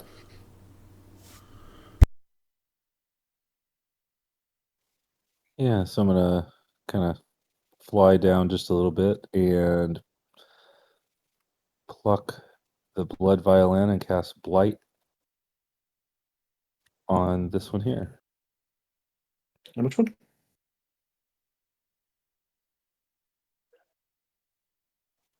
The one at the bottom. Okay. FYI, the ceilings are between about 10 and 13 feet tall, so you're fairly low as you're flying. Oh, I'm totally fine with just hovering. I just still have the boots active, so might as well use Gotcha. them. And I needed to get within Absolutely. 30 feet, so that wasn't where. So DC con save of 17, half damage on a passing save. Okay. Whispered to me, but they did make it right on the dot of 17. Grr. Okay. It So did that seem was the to take blood full violin. damage from that. Awesome. Yeah, I think that what's necrotic. Um,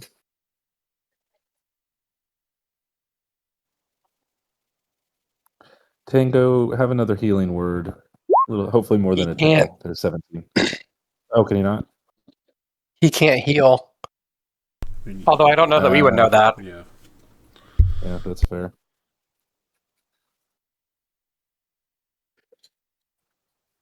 Would it be fair to say that you could do that, realize the healing doesn't work, and then that way you could tell everybody that Tango's unable to be healed right now? That's fair. Sorry about that. Yeah. Oh no, that's good. I wouldn't have known it. Okay, that ends it for me. All right. Parsnip. You don't know what it is, but something about these creatures, you feel like deep down in your core, you just hate these guys. What do you wish to do? Okay. I'll attack the one next to me. All right, go for it.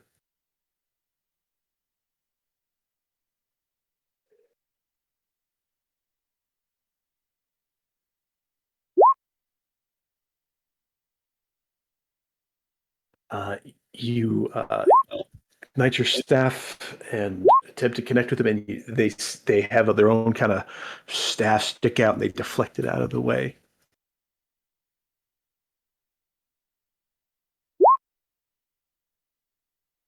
The 19 connects, or 17 in this case, but okay. But yeah, 17 or 19 both will hit.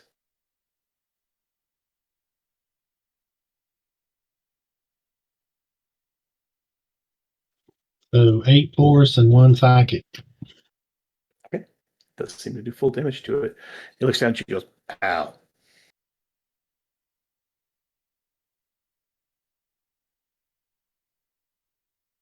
You started it. It looks at you with furrowed brows. You can tell it seems like you just made it angry, and it quickly points to the one further to the south and goes, "No, they did. Stupid food."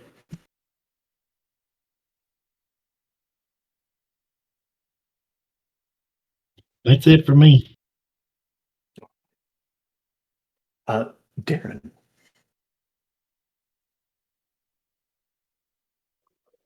Oh, I'm in a bit of a pickle. I don't know who to help out. Got some of the slightly squishier mages down there, but then Tango's one-on-one. Okay. Darren will just remember the time when Tango fought the orc one-on-one. So he's gonna give Tango a little bit more space, as he's gonna try and help out his friends down here. Now, do you have a question? Going through my allies here, would that be some type of would that be like difficult terrain or something? I would say for Simon, no. I would say add 5 feet of movement to get past the group of 3 because it is fairly tight. You can step over Simon, no problem, but between Phalor and Parsnip, you'd have to kind of get around them just a little bit if you're really trying to go in. But you could also just step on the pink goo on the ground over there, and it wouldn't slow you down at all. Okay. All right. Well, I suppose Darren will just move over here, try to step around the goo as much as he can, and then just try and hit this big ugly frog. But before he does, he is going to cast Divine Favor on himself, just to say a quick prayer to the Watcher. Okay. All right. Come on. Come on.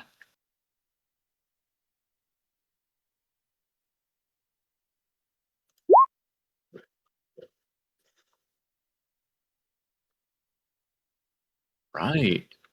And I'm 24 gonna will not need. miss. Yeah, better not, otherwise I'm running. But yeah, I do need him to make a Constitution saving throw, please. The DC is 14. Oh, look at that, just barely. All right, well, let's see the damage.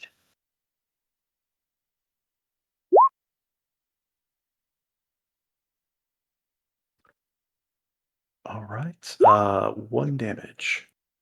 Just one. So 17 all radiant? Yeah. Okay, it does take full damage from that. Right, let's go for one more.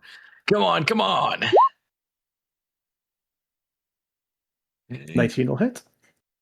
Okay, if you could please give me another saving throw, Con. DC 14. Yeah! Second time in the whole campaign I've gotten it to work. Hey,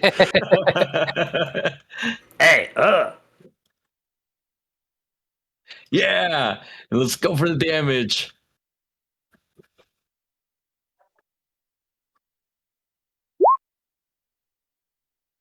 Okay, 17. 17. Again, your damage seems to fully connect with it. Right, yeah, that'll be turned then.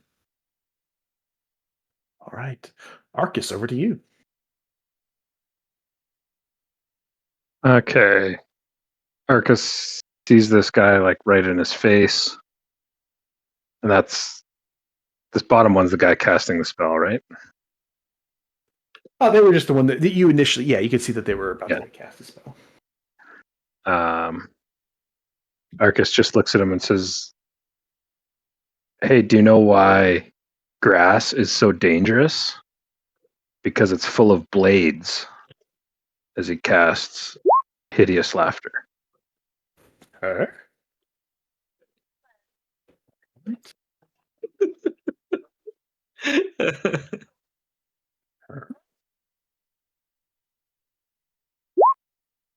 Oh.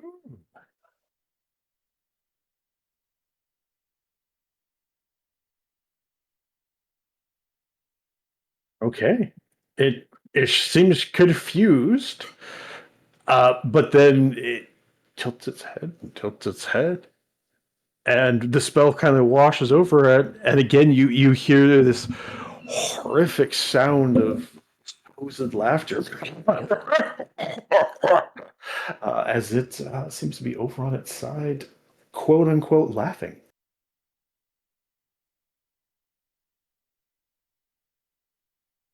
Okay. And I'll just say to my friends, we can leave that one alone for a little bit. And he will move somewhere much safer than here.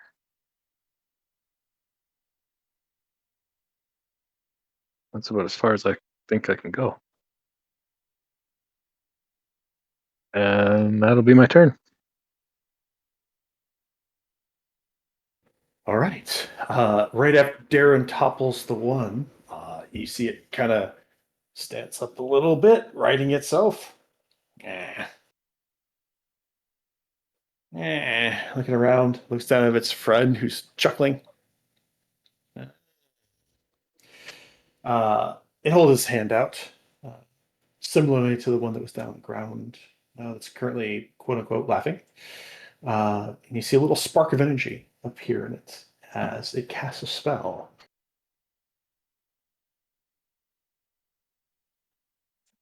I'm going to need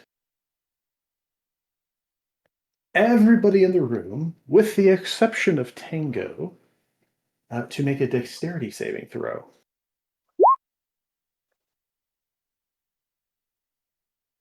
As a fireball goes off right in the room. I love it. I love this guy. Ooh, can I use my lucky to try to reroll that? You don't know if you've succeeded yet or not, so go ahead. Okay.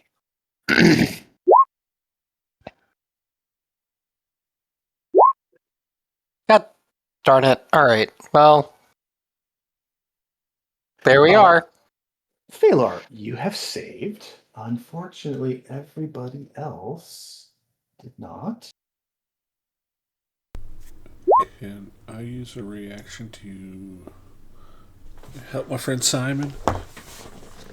Sure, of course. If you have an ability that will allow you to. As long as he's within 30 feet and I can see him, I can just barely see him. I just reduce the damage with my protective field. Okay. Simon, you'll get a little bit of a damage reduction. 8. Okay. Everyone takes 31 fire damage. Phalar takes half. Simon, you'll reduce that by 8. Okay. The green guy down towards the bottom also gets fire washed over them. They don't get out of the way very well, but they do get to make another wisdom save, I believe. Yep. And I'll split my arcane ward with project ward between me and Parsnip. So Parsnip, you can take 9 less damage. You Cool. guys figure all that out. The green guy down towards the bottom stops laughing. Does it look like the fire? Burned me. Does it look like the fire did full damage to him? It did not.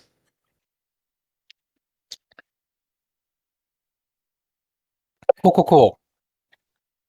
And with that, Simon, you're up. All right. I don't like the way this is going, so how do I want to do this? Do I want... Give me 1 second.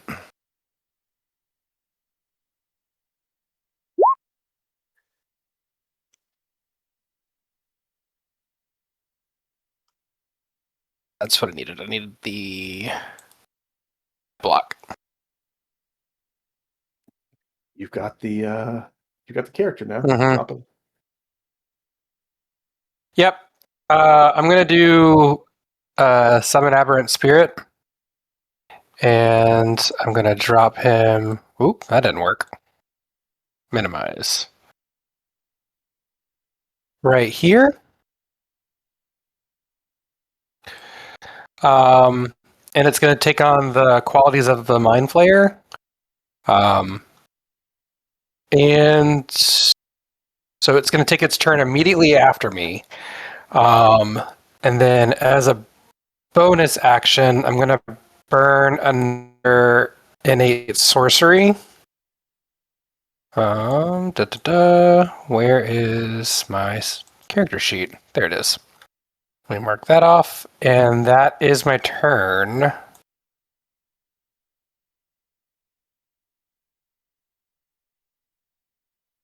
Yep, that's my turn. Which means now this guy goes immediately after me. So I need Dude Buddy right here to make a wisdom saving throw, I believe. Yep, because that's Whispering Aura. That fails because it's my spell save DC. So I think it's 16 right now. So it takes 2d6 psychic damage, and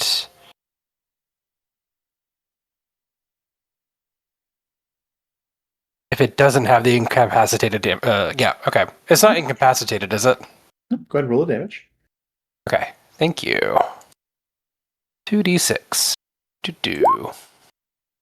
So that's 9 damage of psychic damage, and then it's going to... yeah, it's going to do a psychic slam. Gets through 2 of them. It has advantage because the creature's on the ground. Okay. Oh, it gets to do 2 of them? It makes a number of attacks equal to half the spell's level, so it gets 2 attacks. Yep. Jesus. Yep. Okay, cool. Sorry about that. How do I... Just click it. Melee attack roll. Oh, God, you're amazing. Okay. So does a 20 and a 21 hit? They both hit. Okay. Where's damage? Advantage. All right. Crit fish. Oh, that's right. There's supposed to be advantage. I already rolled damage. You can roll them again twice. We'll see. Yeah, you can try. No. That one of it, but looks like 21 damage. Yep.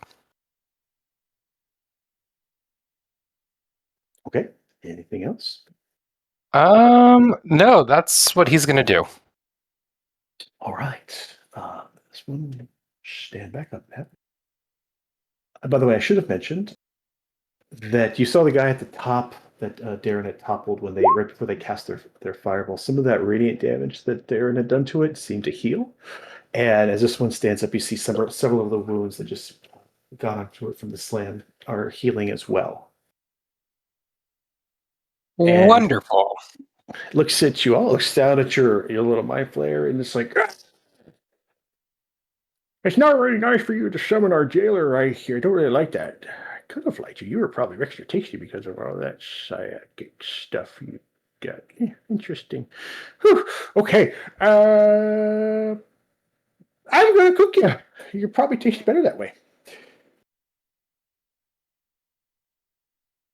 So if I could please get a dexterity saving throw from everyone except for Tango, including the little spirit here.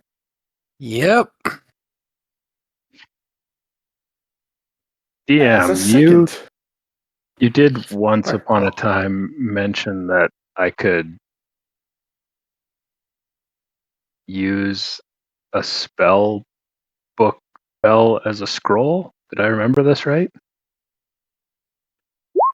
There are some parts to that.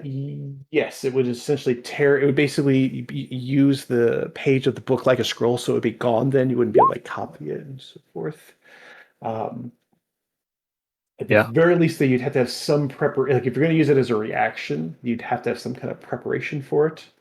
Okay, so I can't use the counter spell that's in one of the spell books.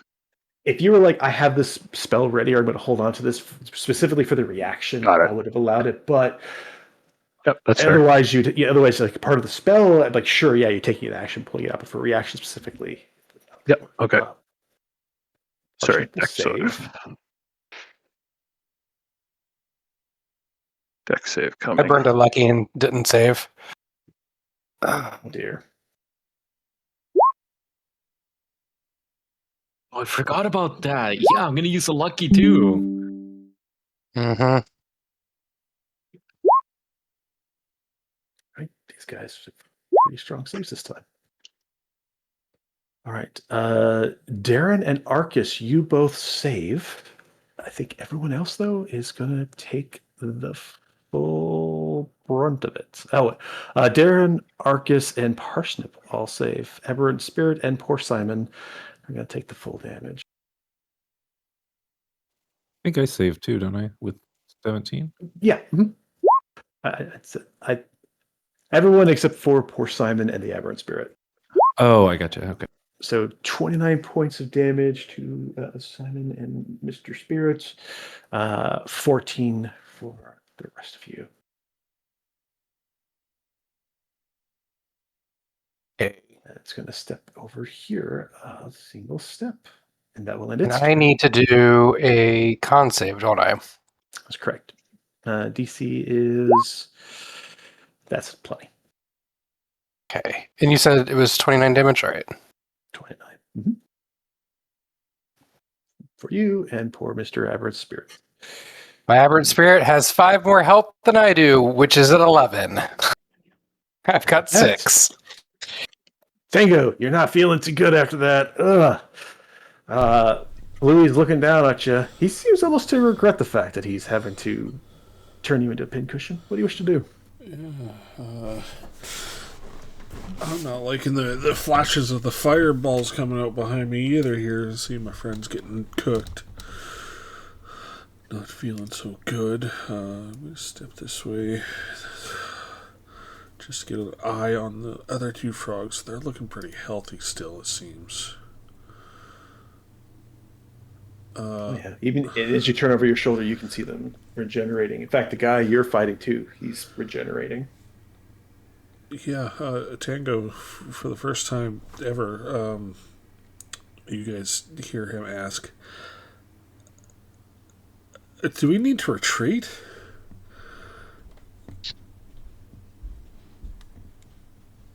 But as I ask, I will take a couple swings on this guy in front of me. Load up Psionic Strike on the first attack. 17. 17 hit. For 20, and I'll do another Telekinetic Thrust, DC 13, to try and push him 10 feet back.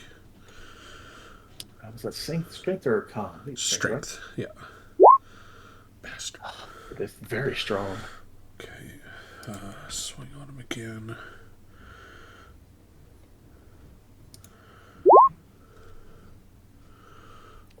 Unfortunately, you trip just a little bit and just barely graze into them slightly. Okay. I'm going to action surge. Okay. And swing again here. Unfortunately, the 12 does not connect. Okay. Actually, I believe Phalar's ability does give you the D4 on this, though. It was ability checks and ability throws. checks and saves. Yeah, I'm sorry. Yeah. Yeah, I looked at that as like considered just throwing bless on, because bless would have been the same as with attack rolls, but it's slightly different. Close. Slightly different. Yeah, that was intended. Yeah. Unfortunately, you miss. Okay, so I should have still one more attack with that attack action. You raise them. Oh, goodness. You're putting little tiny paper cuts on them that are quickly healing up, but don't connect again. Okay. For bonus action, I am just going to quickly ask, mostly asking Simon, because he looks the hurt, the most injured, and I need to protect my friend. I need a yes or no. Do we get out right now? I don't know. I said yes Do or you no. think we can get out? Things aren't always black and white. Okay, well, I'm taking it upon myself. Then bonus action, you're going to use my psi-powered leap. Activate my fly speed, twice my movement speed. And I don't know if you'll allow me to try and grab Simon as I fly past all these people. and try and fly out of the ship. Okay. You go. That's not a problem. Now you've got. Let me just as you start to fly towards him. Let me give you the situation. You look down the hall. You see Simon. You see. You know that as you're moving away, as you reach the door, if you go further, the blue guy can make an attack of opportunity against you. The two greens are also in a position to potentially make attacks of opportunity against you. And it's clear that the one at the end has closed the door leading out. Oh, right.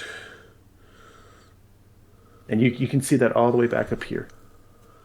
Right as you're about to leave their reach. I will say the blue is bloodied right now. Okay. Are these stairs here? Did I notice these stairs? Those are stairs. They go up. Okay. I guess instead of trying to fly through the hallway, would I be able to grab Simon and then fly to the stairs? Yes, though opportunity attacks are going to happen. Absolutely. Okay. So first, blue one's going to try to swipe at you, so you're going away. It's going, ah! Hear that in your head? Yep. And he'll take just a regular little claw attack. It's not going to connect with you. A miss. When they hear the green, it's got their staff in hand, and they're going to try to hit you in the head with the staff.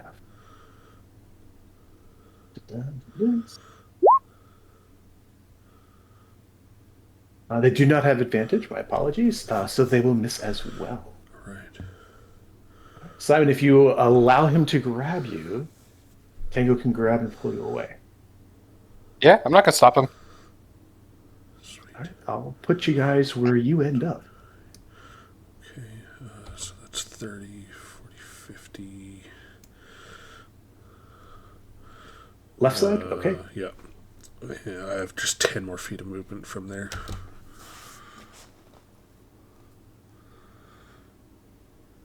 You end up here. Oh, God. Okay. Looks somewhat safe. And that's it. Okay. The blue slot's going to go.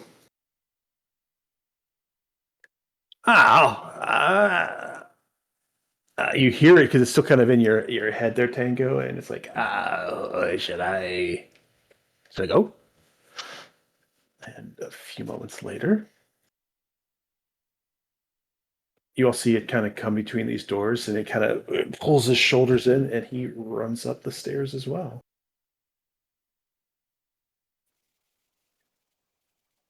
Gotta take an opportunity attack. He doesn't pass between. He's large on the map, so it's kind of hard to see it. But he doesn't get within 5 feet of you guys. Oh, I'm sorry. All right, so Tango, you see him run up. He basically is dashing, and he gets between you and here. And he's like, puts his arms out, and you hear him say in your head, "Okay, now don't be stupid," as he seems to be like trying to stop you. And that is his turn. Balar, you're up. I'm gonna fly up the stairs after them if I can. Okay. You head up here, and you go ahead and take whatever movement you have left afterwards.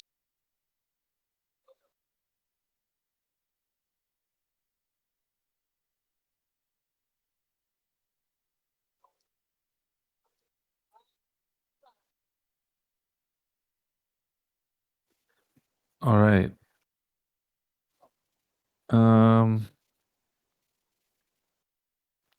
How big is this room? Roughly about the same. You have about a 10-foot domed ceiling, so it's a little bit higher right above this guy's heads, but he's actually scrunched down. It appears this place is a little too small for the slot. It's tough for him inside here. In fact, yeah, it's tough for him inside this room. Okay. It worked last time. I think I'm gonna polymorph into a giant ape and put myself between Simon and Bluey. And now end up right there. you do not have enough room for a 15-foot tall giant ape. They are huge, not large. Well, in that case, let me go back to where I was. Yeah, you will crunch Apparently and fail. The spell will fail. You would recognize that particular polymorph would not work here. Gotcha. Okay. I'm gonna shoot a Moondance Lance then at Bluey there. Okay. So it's an intelligence 17 save. And that was a shitty roll. 15. Should have had advantage. Just got 15. Just curious. Yeah, there you go. That wasn't the best roll. Nothing above a 4. Ooh. Oh, sorry. Didn't mean to do that again. There we go. So he's so he failed, so he's incapacitated. Okay. You connect with its head doing this, and it's like, don't be crazy now. And you hear that in your head too, and it's like, make sure you don't as he's incapacitated. Anything else for Phalar? No, that's it. All right, Parsnip, you're up.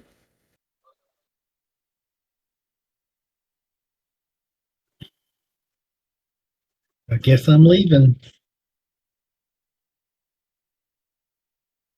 All right. You head up. Let's see. 5, 10, 15, 20. You can get to the top. Oh, you're going to go that way. I got 40 movement, remember. All right. You kind of bump around to the side. You're able to kind of shift past Simon, who's holding on to Simon, or get past Tango's holding on to Simon. And you see Blue there, kind of with its eyes ever so slightly crossed and its tongue lolling out.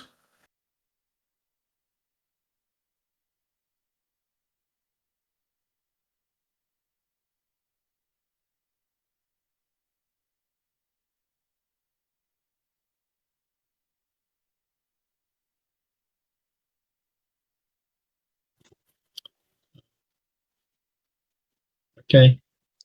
I'll assume he's under some spell effect, and I probably shouldn't hit him, so I won't. Okay. Anything else for Parsnip? Yeah, that's it. All right, Darren. At this point, as this green thing, actually, no, I'm going to cast a spell just on myself. Okay, cast a spell on yourself. You'd notice that this green creature is after it was down on the ground and kind of got up as it was going up your body. It's just now that you're realizing that it's looking at you a little bit weird. It's like it's furrowing its brow, and you could swear it's the front of its snout is kind of wiggling a little bit as if it's smelling you. What do you wish to do? Interesting. Yeah, he's gonna say, he's gonna look around his allies have left, and he's gonna tell Arcus, he's gonna say, "Run, mage! I'll hold him off."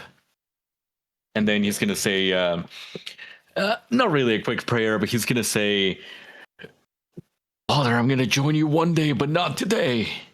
He's gonna smack this guy, this ugly frog. Okay, go for it. Actually, he's gonna move over here and then smack the frog. All right. As you do, give me a percentile roll, please. Okay, thank you. Yep, you got it. All right, let's see it. Come on, Darren, please.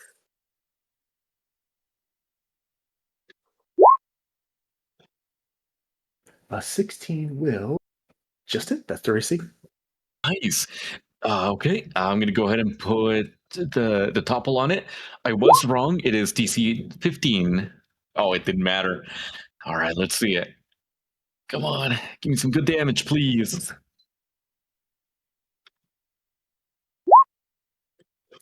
Very nice. There we go. 20. Okay. And let's go for one more hit. There you go. You connect twice. 2 big hits with your shield. All right. Let's do one more topple, pretty please. Oh, it works. Oh, it's the second one. Huh, no way. All right, come on. Yeah, total of 39 damage. I like that. Huh. All right, and as a bonus action, he is going to he's going to go ahead and do lay on hands on himself. He has to use all 10. Okay. All right, that'll be turn. All right. Arcus, you're up. Okay. Try this again. Arcus will say, I could tell you a pizza joke, but it would be too cheesy. He'll cast Hideous Laughter again on the same guy at the bottom. All right. I love those jokes.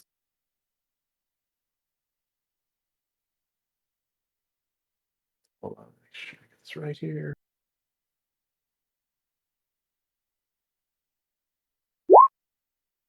Damn it.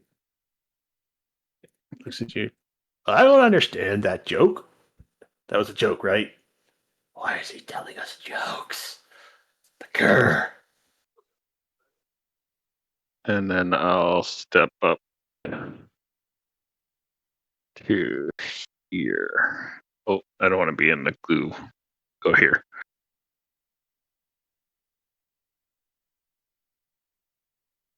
You've got about 10 more feet if you want to try to start heading up the stairs like the rest. I don't want to leave Darren here. I'll go there.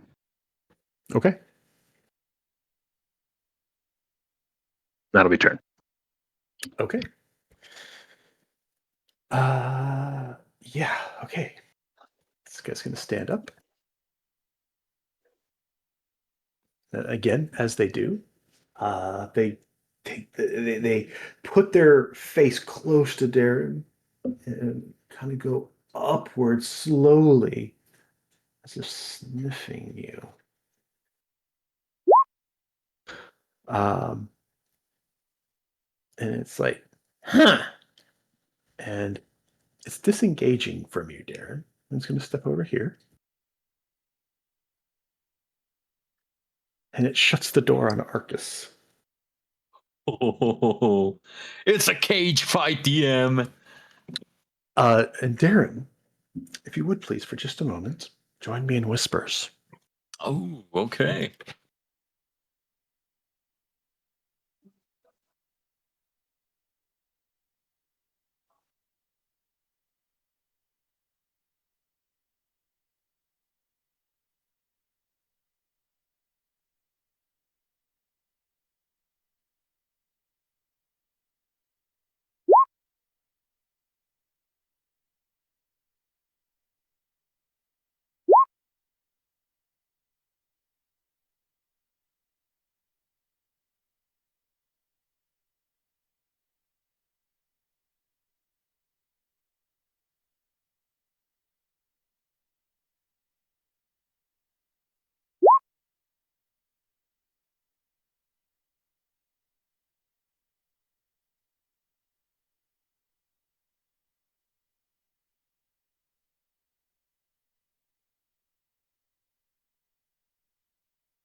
I think we're all dead.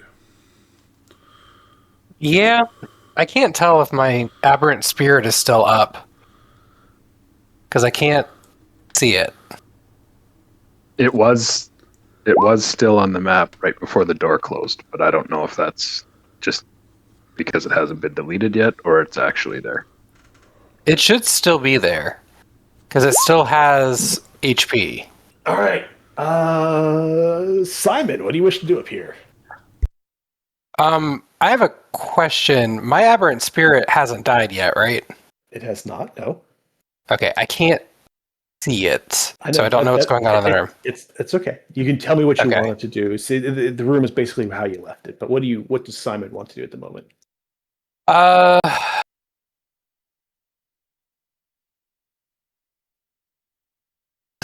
Simon wants to. Oh God! All right.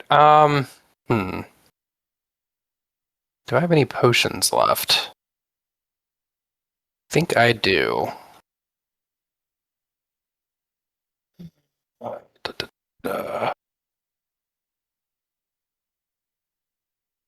Yes, I have 2 left and a greater potion. All right, I'm going to take the potion of greater healing as a bonus action. So that's 44 plus 4. So that's 9 plus 4 back. So that's what, 13?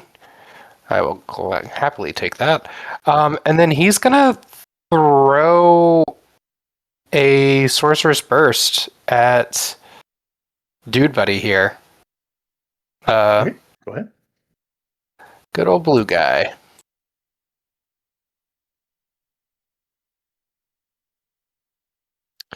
And it will be at advantage because I have my thing activated. Does a 17 hit? It does. All right. Going with 4 acid damage. Okay. You do in your acid just kind of a little bit, as it doesn't seem to be fully hurt by your acid. All right, guys. This thing's also resistant to acid. And then my aberrant spirit, I want him to. Let me. It's not letting me- All it can do is attack. So all you have to do Yep. is just roll the attacks and go ahead and roll the 2d6 for something doing within range. Well, right. So as long as it's not within 5 feet of one of our allies, I want him to get within 5 feet of the closest slot.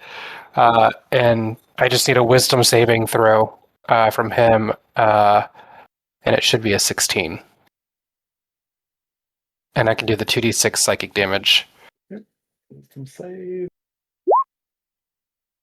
Meat speeds. All right. All right. So no damage on that, but he is going to take 2 attacks. Do a 19 and a 20 hit. Yeah, they both hit. Sweet. All right. For 21 damage total. Okay. But that is psychic damage, so I don't know. I'll let you handle that. Psychic seems to have been working this entire time. Oddly. Interesting. Okay. And that is Simon's turn because he's still being carried by Tango, right? As far as I know. Okay.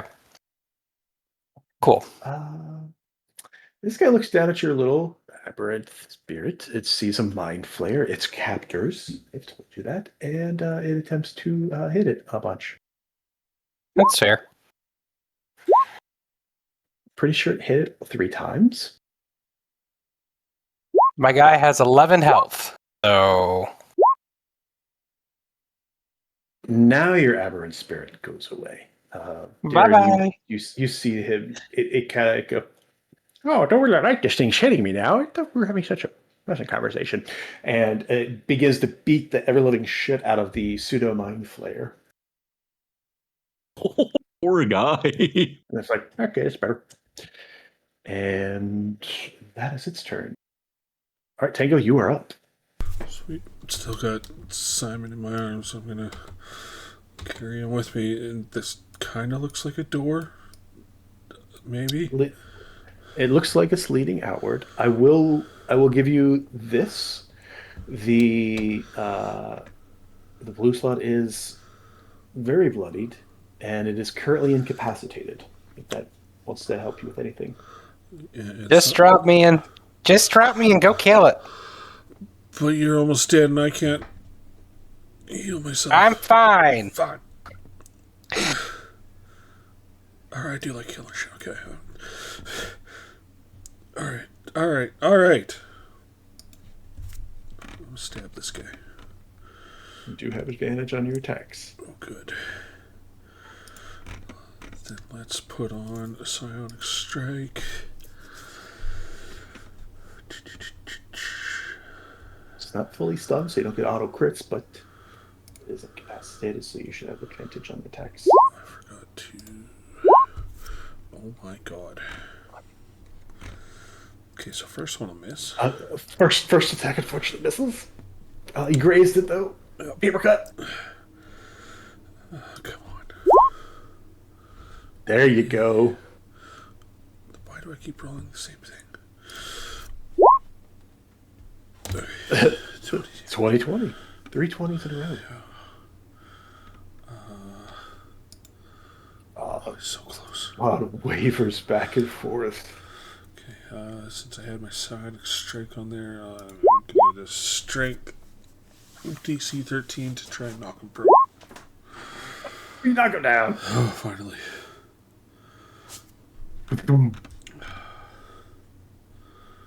Incapacitated slot is there. You've paper cut him significantly. Okay. And I'm still feeling that curse. Oh yes, you're feeling very, very icky. Then I have no useful bonus actions. So that will be it. Right. The creature gets its turn. Failure is incapacitated into the beginning of your turn, correct? Yes. Right. As your turn is starting up and it's just starting to come to conscious a little bit, it's kind of like, don't let them. Failure, what do you wish to do? Kick it while it's down. It's fair. And you can crit fish if you want. It's prone. It's on the ground. Okay, 19 will hit.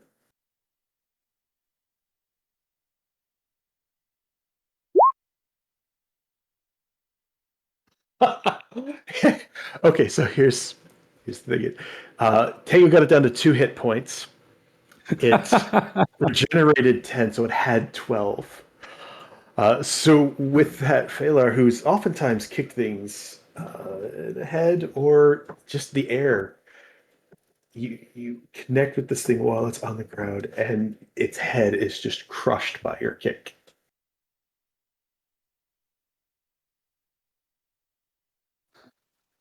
Fantastic. Simon, I'm going to give you a healing word.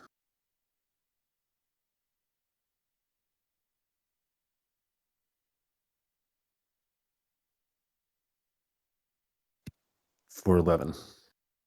Oh. Y'all are amazing. And then I think that'll end my turn, but I'm curious what I see up here. You look over and you see like a little bit of a porthole, like you imagine like a porthole on a ship, and it's like as you move, the perspective kind of changes, kind of like a fisheye effect a little bit, and you see another one of these creatures inside, but smaller, much smaller, and albino white.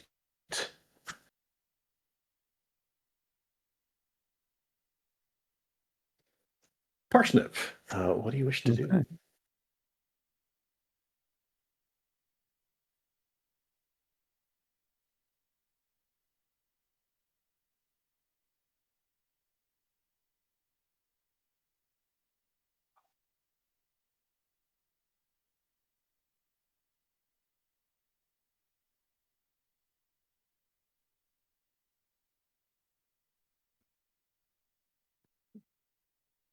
Mr. Parsnip? Yeah, I'm thinking.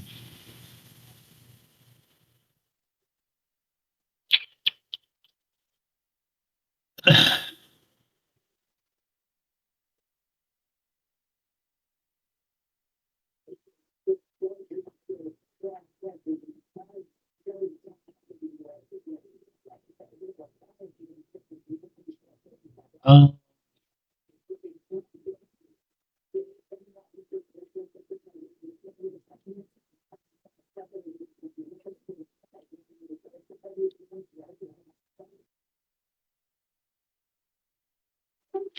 I'm just going to move over there now. Okay. I assume at the very least take the dodge action then.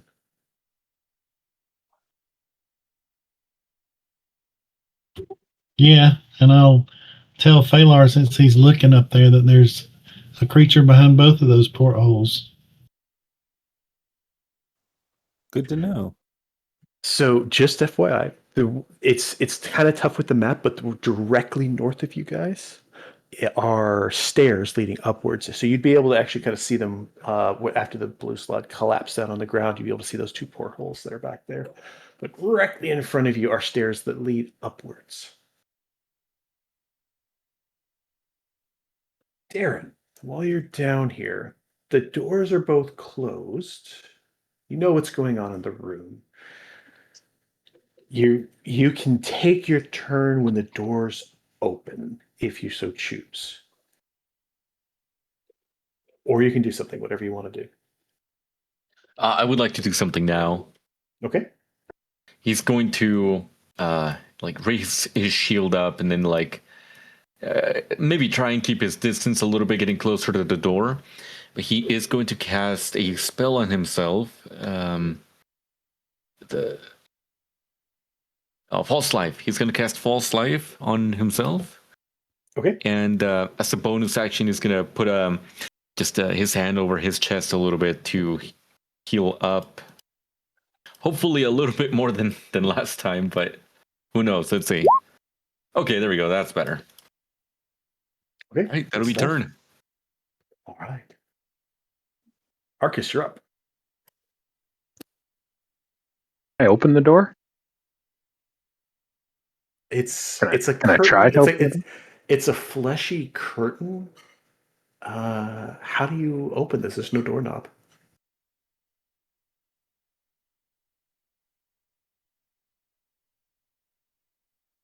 When it closed, like what was the mechanism? Is it like a curtain, or it just sort of like When appeared, or um, it closes similarly to a curtain does. uh,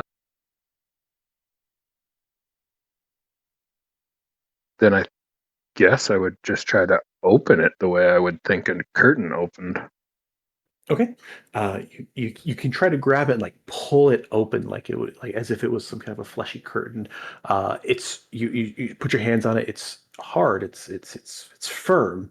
I mean, it's fleshy, but it's the resistance is there. So you'd have to make a strength save. Excuse me, a strength check or an athletic check would work in this case. Oh, jeez. The DC is 20.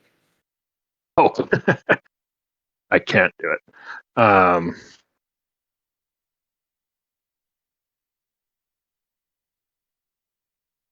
Well, I mean,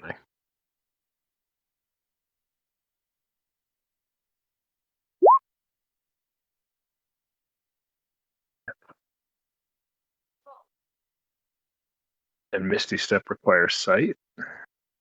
Uh-huh. Has it always required sight, or is that new in this in No, 24? it's always required sight as far as I know. Dimension Door doesn't. You can say, I want to go Yeah. 400 feet in that direction. Yeah.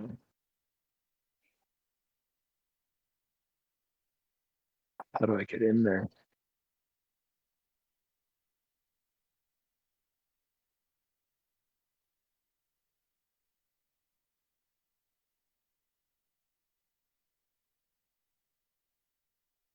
I guess if you'll allow it, I would spend my turn trying to figure out a way to open this curtain, like with a button or a handle or. All right, make an Arcana check.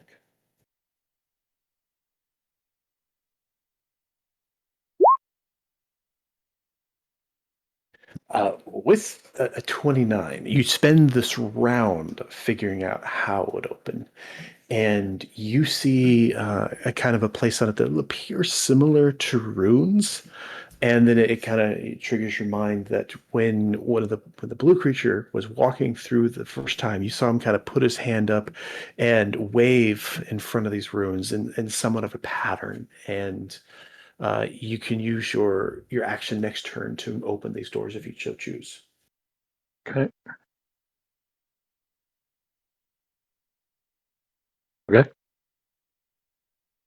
Anything else? Uh,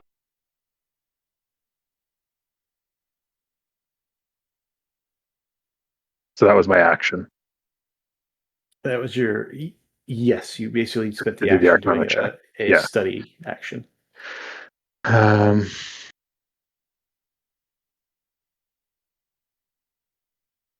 mm,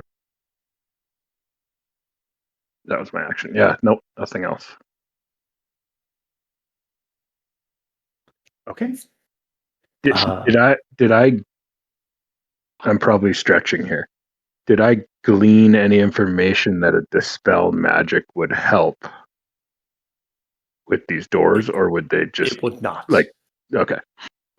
I would say you gleaned the fact that it would not. Okay. That's turn then.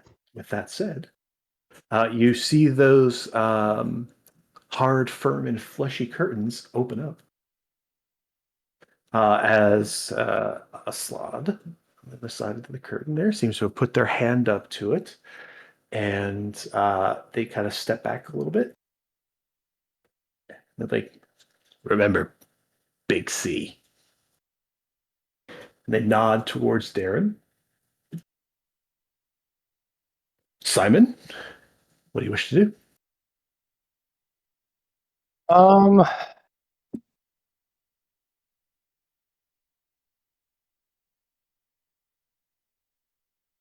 I feel like we need to go back down for Darren, y'all. We've taken out one of the blue guy, or we took out the blue guy. We need a, and Arcus is still down there.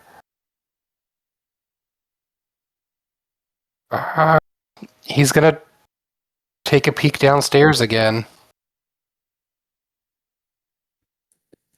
All right, I'll take a step down. Yeah. This is what you see.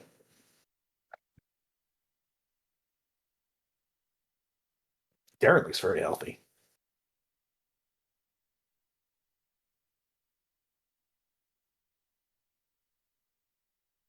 Darren, are you okay? Yeah, if you would allow me to respond to him. Yeah, fine. Yep, he'll just nod and then he'll just say, "We must talk to Big C." Who's Big C? Monster upstairs.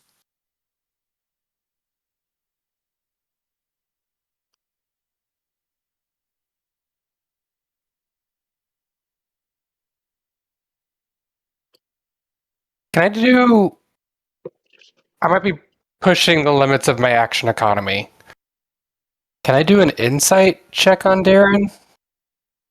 To see if he's... Sure. That's I think that's reasonable. Yeah. Okay.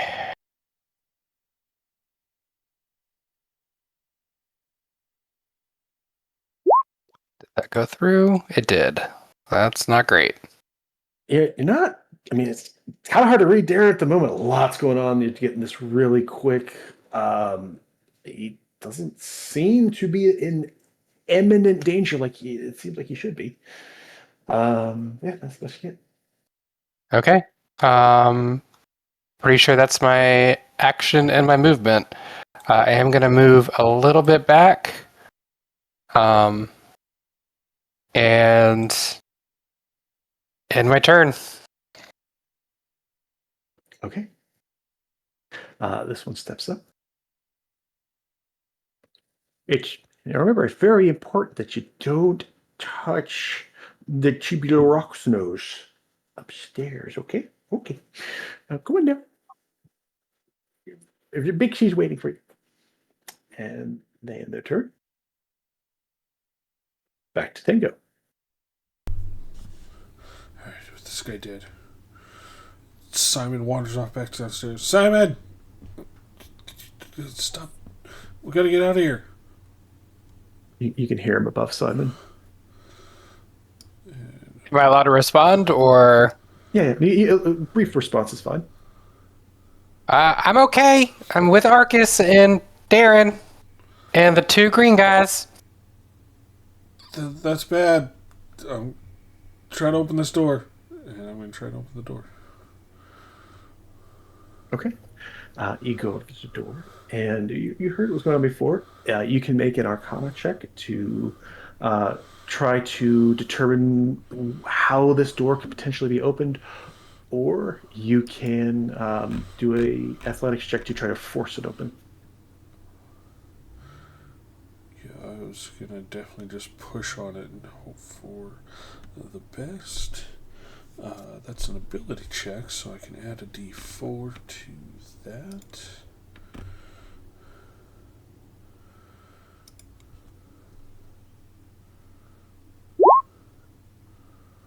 With a 21, plus the d4, I assume. That's already added. I put guidance on it. You put your fingers into a seam in this kind of a spiraling door, and you pull with all your might, and it just and then finally pulls open about halfway, but certainly big enough that you're able to step through it, and you see the outdoors open to you. Cool.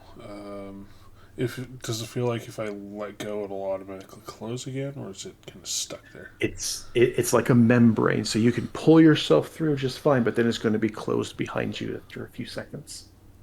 Okay. I'm going to try and hold it as long as I can as I look back at Parsnip and Phalar and say, we gotta go, let's go. And I'm trying to hold it open for them to sneak through ahead of me. Okay. And that will be it until they're through. All right, they are dead. Okay. Something new is in the initiative. Phalar and Parsnip. In your position, you definitely can hear this. You hear coming from up the stairs. I wanted to wear one of their heads as a shoe, but yeah, come forward. You hear that above.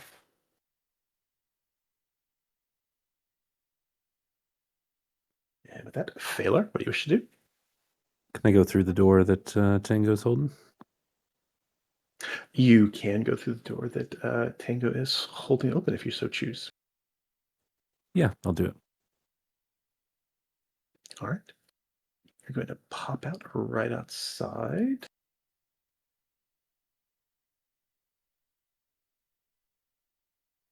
Find yourself on a ledge above where down below it was the open area.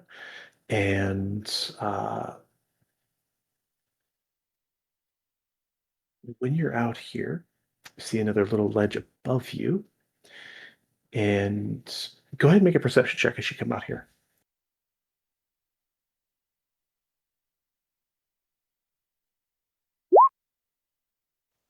Okay, you do notice, and you kind of look over the top of your head. I'm not over the top of your head, you kind of look over your shoulder, and you see kind of leaning against and over this balcony is another creature, one you haven't seen before. It's kind of looking down at you. It's like, yeah, you make a pretty purse.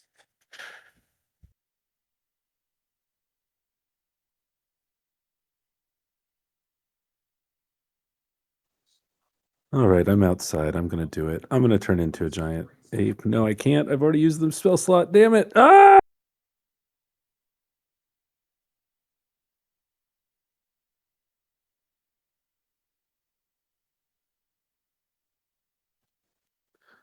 So I'm going to, can I hold a Starry Wisp and attack if he gets, or if the thing gets hostile?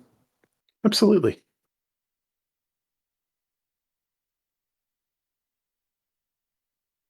I'll just kind Anything of else? fly and hover and be ready to do that. Looks at you, and it kind of licks the air after you've come out, sniffs it ever so slightly, licks a second time, and goes, "You're not the one that has the right smell. Should I make you a purse?" And Parsnip, what do you wish to do?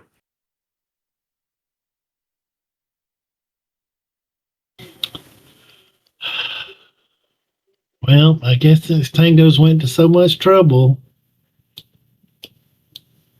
I'm gonna yell down the stairs, I guess we're leaving, and then go out through the hole.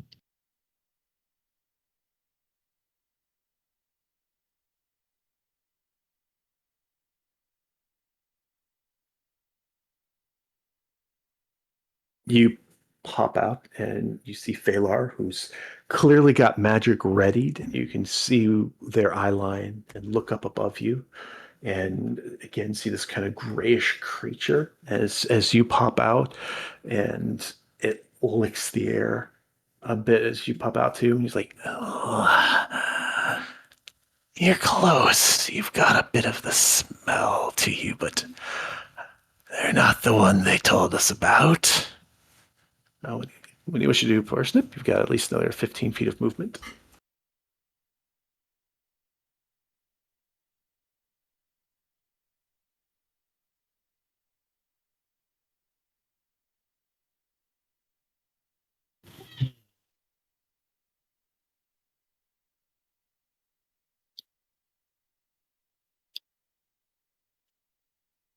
How far a drop is that to the next one down? It's about 13 to 15 feet. I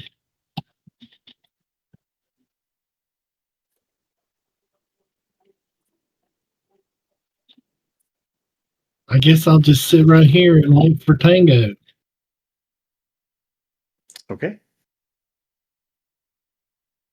Darren, the way is clear. All right. So yeah, Darren will move up. He will place a hand on Simon, and he will heal him a little bit. His hand will glow a little bit of a golden light. As hopefully, come on, give me a good roll. Oh, it's okay, I guess. Simon, you're gonna get healed by 8 points. He's gonna say, "Hurry, we have to talk to Big C." And yeah, he's gonna make his way upstairs. You pop up here, and as you come up the top of the stairs, you look over to your left, and you see Tango straining against this membrane-like door, keeping it open.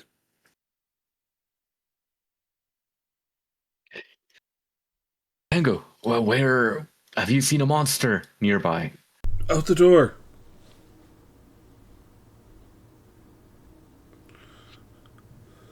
Oh, DM well, I guess he's gonna move that 5 extra. I believe he should have 5 more feet left. But he's gonna call out to this guy. He's gonna say, "Are you Big C?"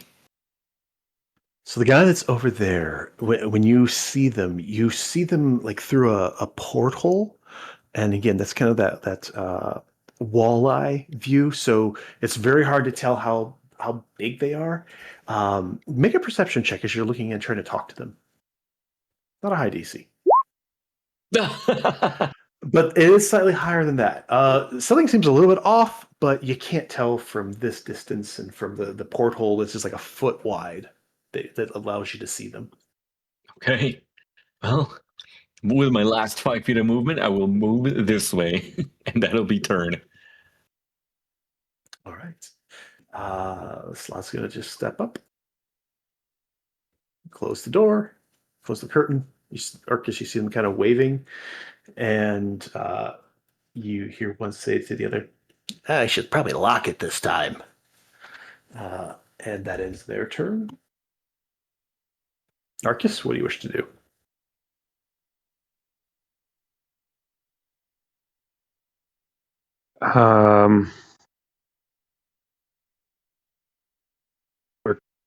We're still in initiative, but I'd kind of like to follow Simon up the stairs, assuming he goes that way.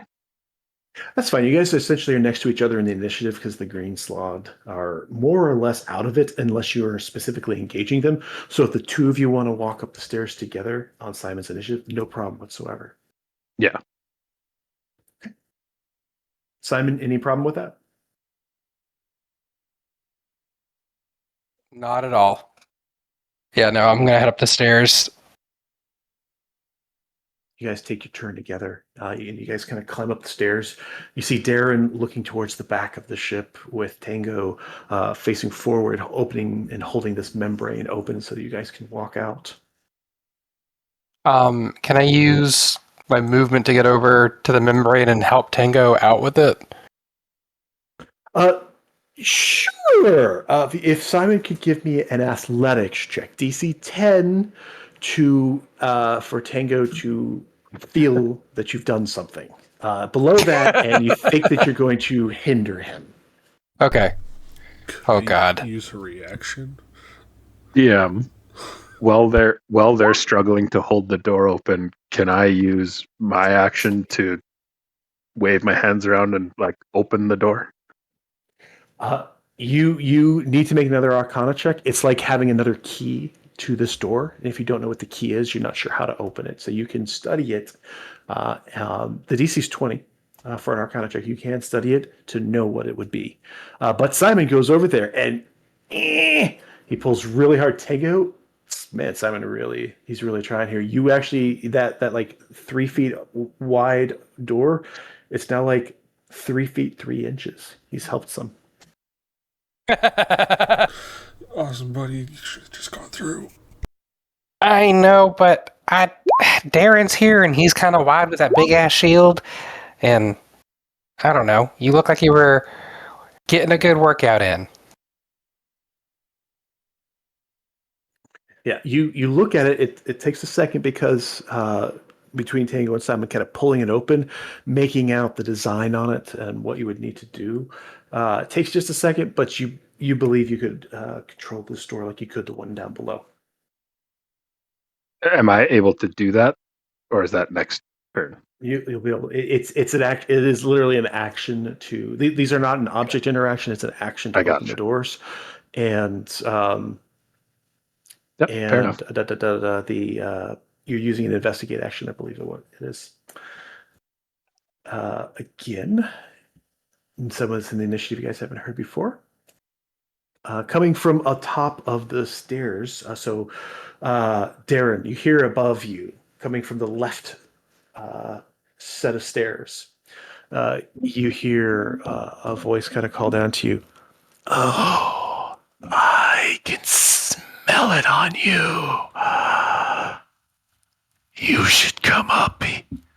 He's above us. He wants to talk to you.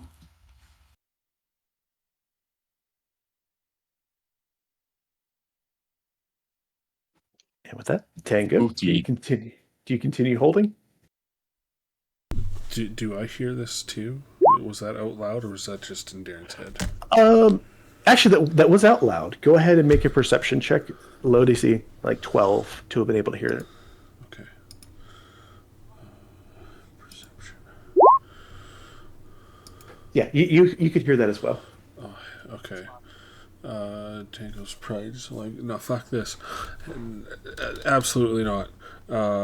He's in self-preservation mode because he's never felt so sick that he can't heal.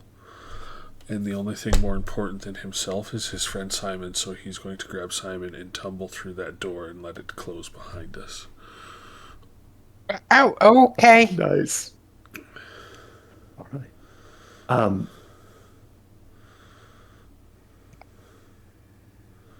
With that 19 as well, with that perception check, after the creature spoke, you heard it move slightly. And Parsnip and Valar, you saw a second one of these creatures come out, and they just kind of rest their arms on this little balcony area and kind of lean down and are looking down towards you all. With Valar flying, this creature, the one that was out here previously, you see it kind of lift up off the ground ever so slightly and float over to here and just kind of sit there with its hands drooping down.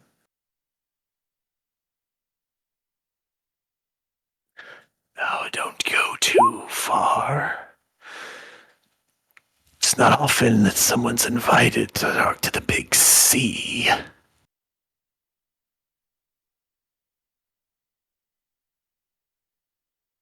Valar? All right, I'll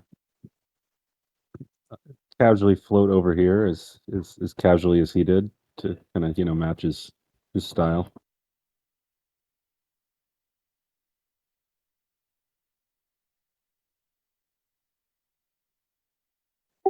And I'm going to talk to that one and say, hey, can we maybe stop fighting and talk about this? Oh, we're not fighting. I will ask the group, does anybody wish to do anything of an aggressive nature at this exact moment? Just Um, running for your life and aggressive. There's running. If their intent is to hold Simon and run away, then actions will happen. So I'll need to know if you will do that. But the hostilities appear to be stopped at the moment. Yeah, well, they were stopped last time too. Can I ready an action in case shit hits the fan and Absolutely. they turn aggressive? So I want to ready just a sorcerous burst. Okay. You ready? Actually, I'm going to ready a mind sliver instead at the one that's talking to Thalar. All right. Anybody else wish to do anything or is planning to run potentially? Tango's planning to run, absolutely. Now that we're through the door, I'll let Simon go and assume he's going to follow, but I'm looking to jump off that balcony and get going. Okay.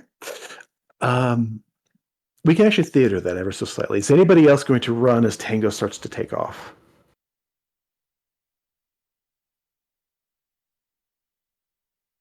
Okay. Tango, these two will not stop you.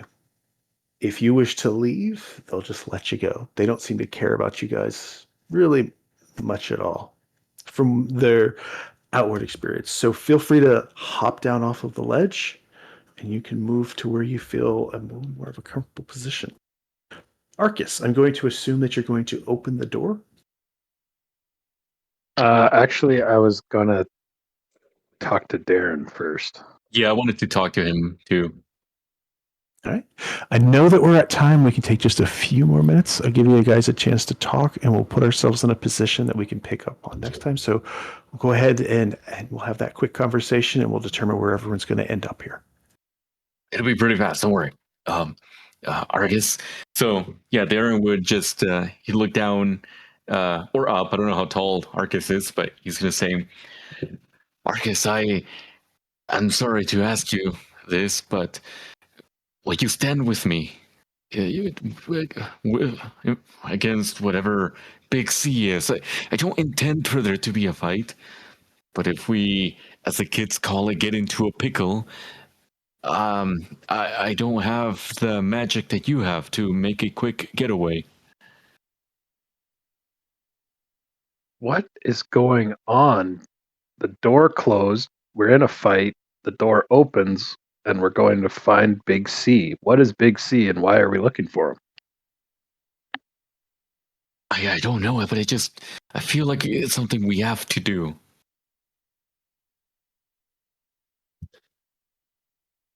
Well, it's okay. I won't ask you to put yep. your life in danger if you don't want to.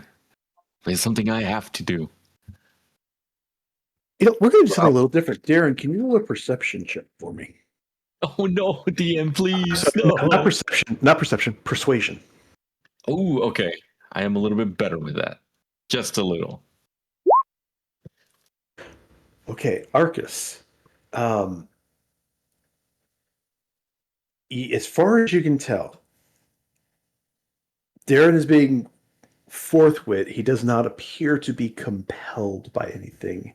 It seems to be him saying this, not like magic is forcing him. He's not enchanted.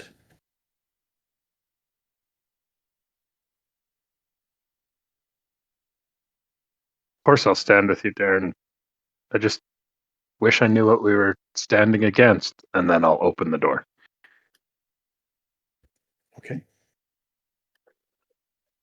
going to go ahead and put you guys right outside, because there's multiple ways to go where you're going. So, DM, isn't the way to Big C up these stairs? It is, but you can pop back in there without a problem. Oh, okay. So back outside, Arcus and Darren, you can see a little ledge above. You see a couple of these slightly smaller gray guys looking at you. And as you kind of pop out the door and look, one of them who's looking down over the balcony, he takes a big sniff. Yes, you must be the one. Oh, I can feel it. That's strong coming off of you. Yes. Just talk to him. You can go this way. And they point towards the door behind them. And I think that's where we'll leave it till next time.